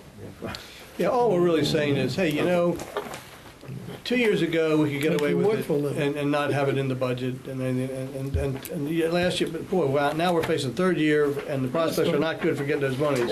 We gotta come up with a plan. We just can't ignore Well, it. the biggest problem that we run into maintenance-wise is the number of road cuts that the county comes in here and do. No question. That's the biggest problem, not the total resurfacing. That resurfacing plan can be put off for 4 years. Yeah. Before, yeah, Maybe. for 4 years. careful. or so. Before I'm not an really engineer. scale I up the can't problem. speak to Now that. we're into the budgetary discussion and Maybe, the plan but and assessment that the I main have thing to 3 do. years.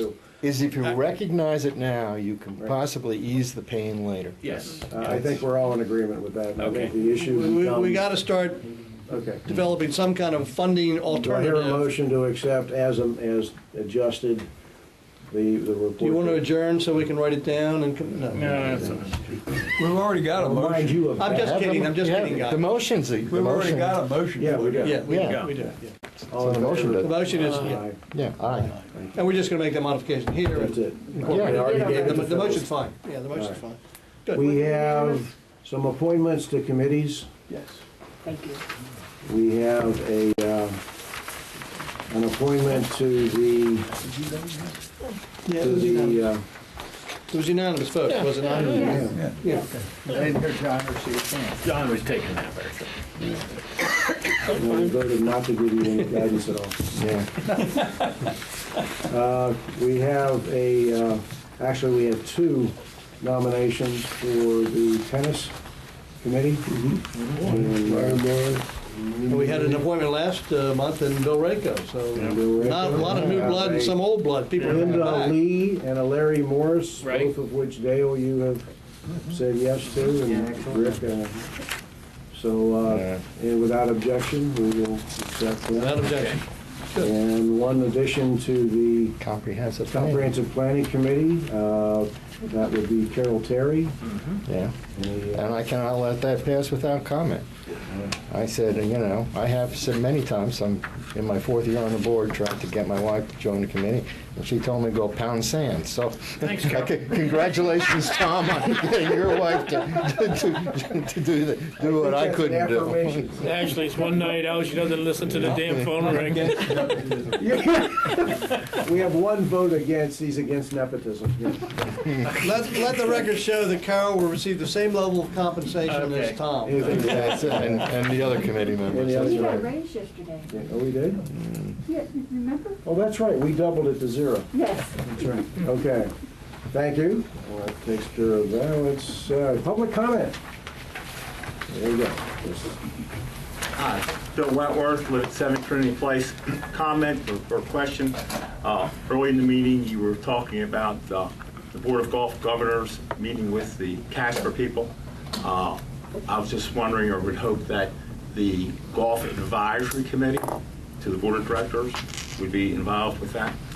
And the second question. Just to clarify something, Yeah. Bill, if you don't mind, we had nothing to do with who Oh, I got invited to that understand. meeting. I just want to make sure we're clear on that. I understand. Okay. I'm just All right. Okay. throwing that Fair out there. enough. Throwing that out there. Fair enough. And the other thing, if CAS, if a meeting is open to the the more general meeting by Casper. I would hope that is open to OPA as opposed to the golf community.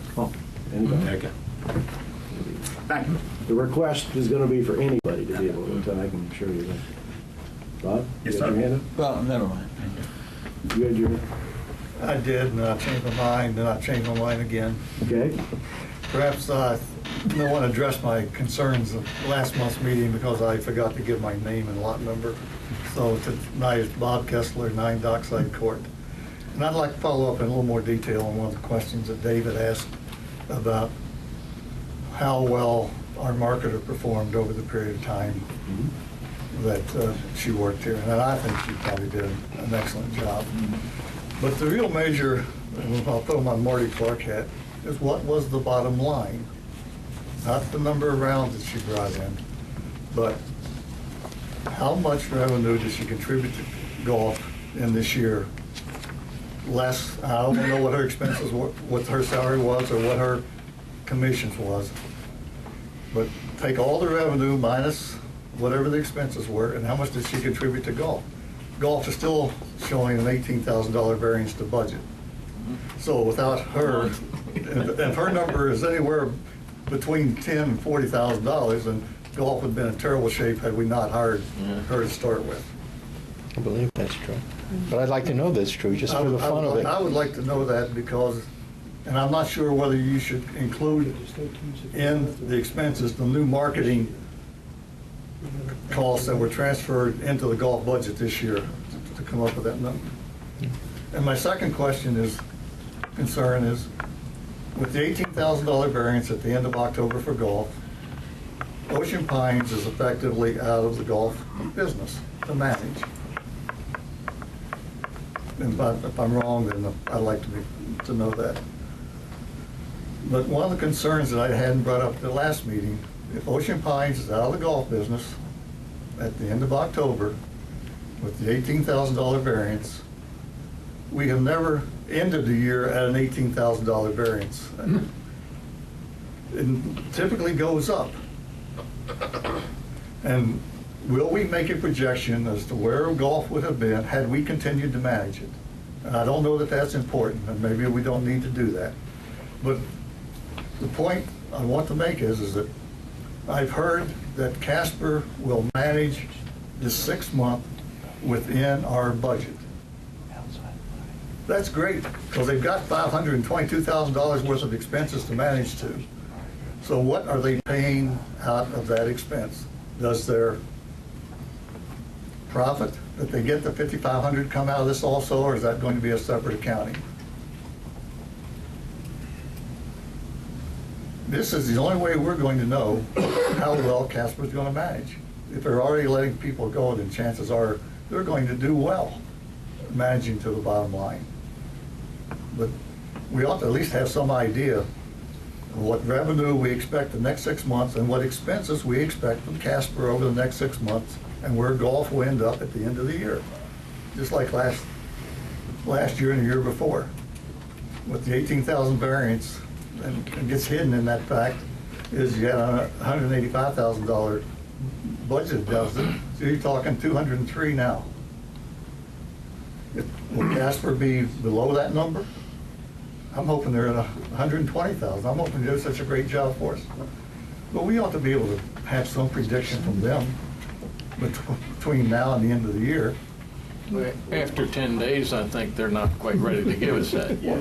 Well, they've been working on it a little longer than 10 days, don't we know? But as was pointed out, but if I may, I think that the point that Bob made, because you talked about, hey, within 30 days, they have to have a budget input For the for next fiscal But that's for year. next fiscal year. Correct. And I think what Bob is asking for is, based upon what they've seen in their estimates and everything, what is their projection, given that it's in their hands, for how we're going to end this fiscal year? I'd very much like to know that information. Well, I think it's kind of premature. I mean, they can give us all the numbers they want, but until they have a chance to assess the play of golf in the spring, when they do all their marketing, do their analysis of how the marketing is doing, it's really it's a guess. Oh, God. But we have to do it, and we do it. No, but these are new, we have past performance. So do they. No, they don't have past performance of being here, Ocean Pines, on the golf scene. They have all the numbers that we have, all the information that we have. I mean, it's not, no, this isn't rocket science. We're only going to generate, at the best, $140,000 worth of revenue. We've got $522,000 worth of expenses in the budget. This is what Casper's going to control. They're not going to change the revenue in the next 6 months. I would be willing to bet that if you ask Casper for that, they'd give it to us. First of all, the assumption is in these questions is that we won't ask those questions, and the answer is we are going to ask those questions. All right. At the appropriate time. It would make sense to ask them. I am fairly sure that Casper did a pretty good assessment of the impact of the marketing that was done here compared to what they do. They run 120 golf courses. They probably have a pretty good idea. They have their own structure of how they manage a golf course and whether they have a dedicated marketer at a golf course or not. These were their decisions to be made. They made them. We will ask the appropriate managerial questions at the right time when it comes, when they've been here more than 10 days. So all of these questions are valid. Don't have a single one answer for any of them right now. And that seems reasonable to me since they just got here. Okay, Joe? Joe Reynolds, 84 Watertown Road. Thought just occurred to me, but I think a number of board members and maybe some other people are having some withdrawal pains from perhaps the loss of the ability to micromanage golf. But we'll see. Ray Unger mentioned tonight, and he said this on other occasions, about the cost to do the patching of the roads after the county does road cuts. The cost to association members in terms of assessment dollars for that patching work is zero. Zero. Because the patching is done by the county. We pay for it, but not in assessment dollars. The cost, the dollars that the county spends comes out of the county funds that they collect for the water and sewer service. So it's a non-issue in terms of assessment dollars in our budget. I agree with that completely. Good. Except where we go back and fix what they screwed up. Exactly right, on the sides and on the edges and the runoff from it. That's exactly what I'm talking about. But you're right, Joe. Thank you. That cost doesn't count from the I've county. heard a lot of talk about the taxes and the appeal, and as an association member, I agree with what the board is doing. The one thing I haven't heard is, we don't know if we're going to win or lose this case. I'd like to see the board, if it hasn't already, discuss how we're going to address the issue of avoiding the tax in the future, because we can avoid it. There are ways to avoid it. But I've heard no discussion of how we might, or what we might do to avoid it. So I hope the board at some point will discuss that. You don't know that. Picking up leaves in the park. I think Bob mentioned that he would, if they bagged them, he would pick them up.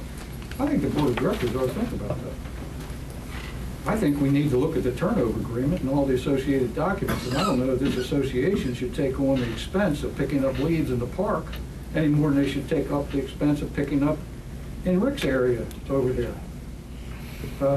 There are agreements, and I'm not so sure we can just cavalierly put the cost of picking up leaves in the park or any other place on the back of all association members without looking at whether or not we even have that responsibility. I think we need to look at that. And this is a minor item, my last point. What's the discount on the cards? 20%. 20%. Is it a financial discount?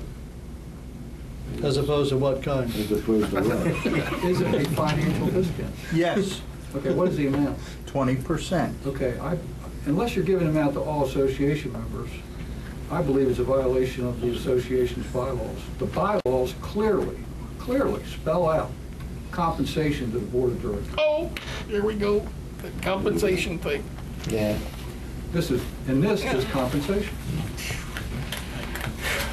Well, So are my two swims. Do I need to collect them? No. No. Bylaws do spell out in specific terms what members of the board of directors may receive. I'm not so sure about committee members. You can probably hand them out to the general public all you want. But I don't think you can hand them out to board members. That's all, thank you. I don't mind to say, also, with Joe's point about the par, we should check the bylaw. yeah, check the turnover agreement. Jim? Yeah, Jim Troll, One Annapolis Court, which isn't part of the park.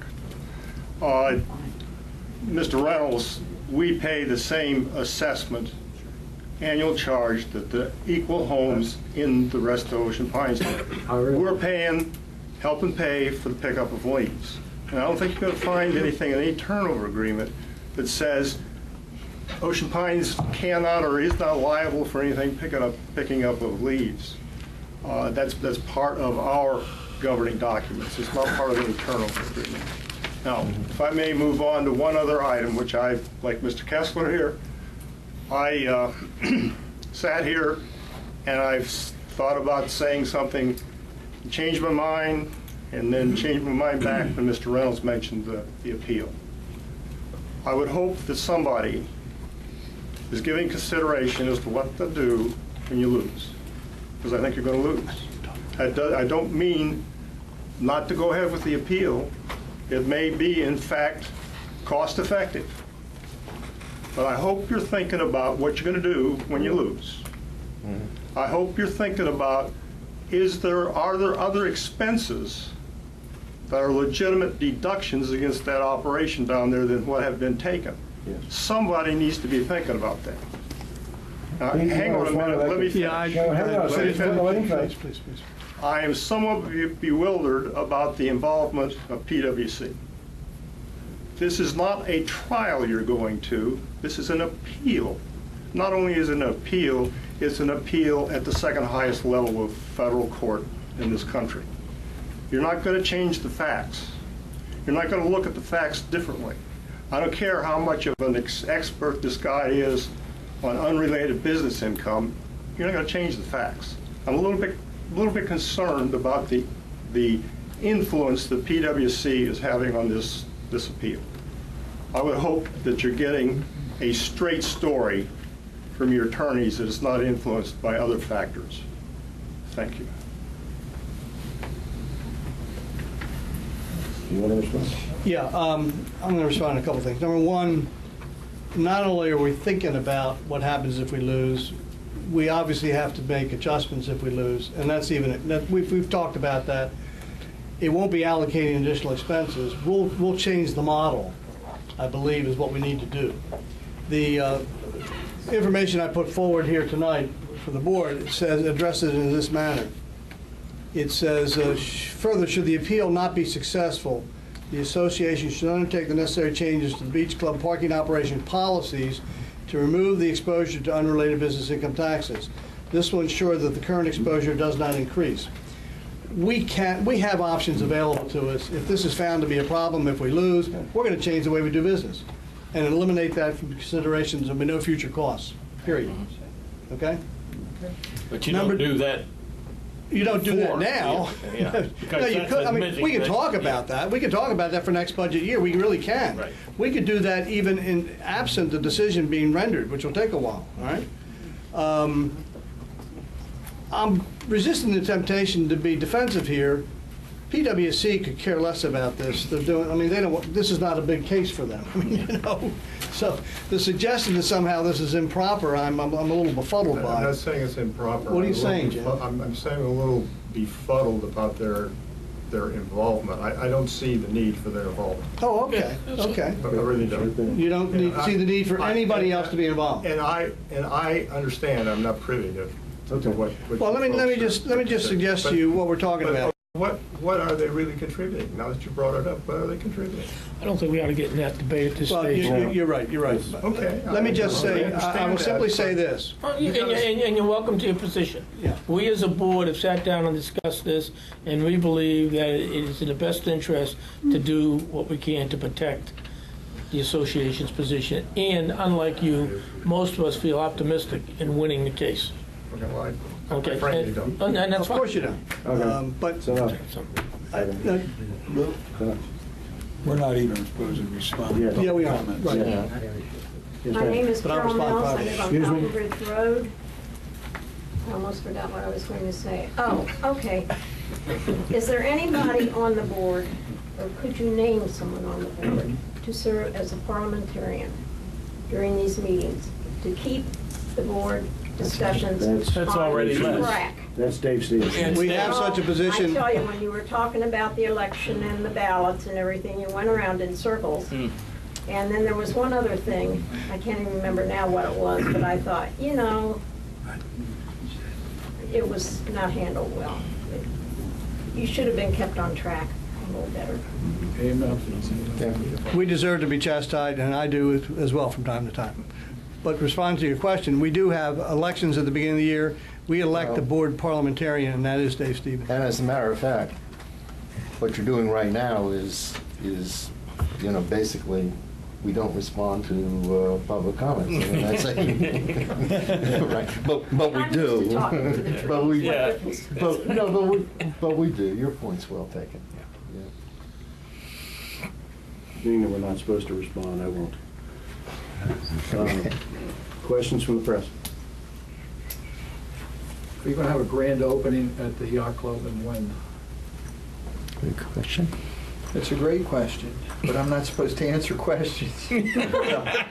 Questions from the press. Actually, Otherwise. I had to cover myself. No, we actually do, Joe. I don't want to announce the group. We'll be open Friday after Thanksgiving for business. So it'll be a soft opening. After Thanksgiving? Yes, sir. Not in the Thanksgiving. morning. Oh, yeah, Thanksgiving, yeah, okay. Thanksgiving Thursday. It's on a Thursday this year, Joe. Friday at 6 a.m. we will be open for business. As opposed to, And then we'll do lives in a a different formal world. grand opening a week after that. I want to make sure we get everything in place the way it's. Can I make one suggestion? Absolutely. Yeah, don't hold your grand opening at 6. I mean, go do the You don't ribbon have to cut. attend. Do the ribbon cutting Once then. I come by and pick you up. God. Okay. You wake me up, not pick me up. I move to adjourn. Motion to adjourn. You're always All in favor? Aye. That's time. Okay. This was 2 hours and 35.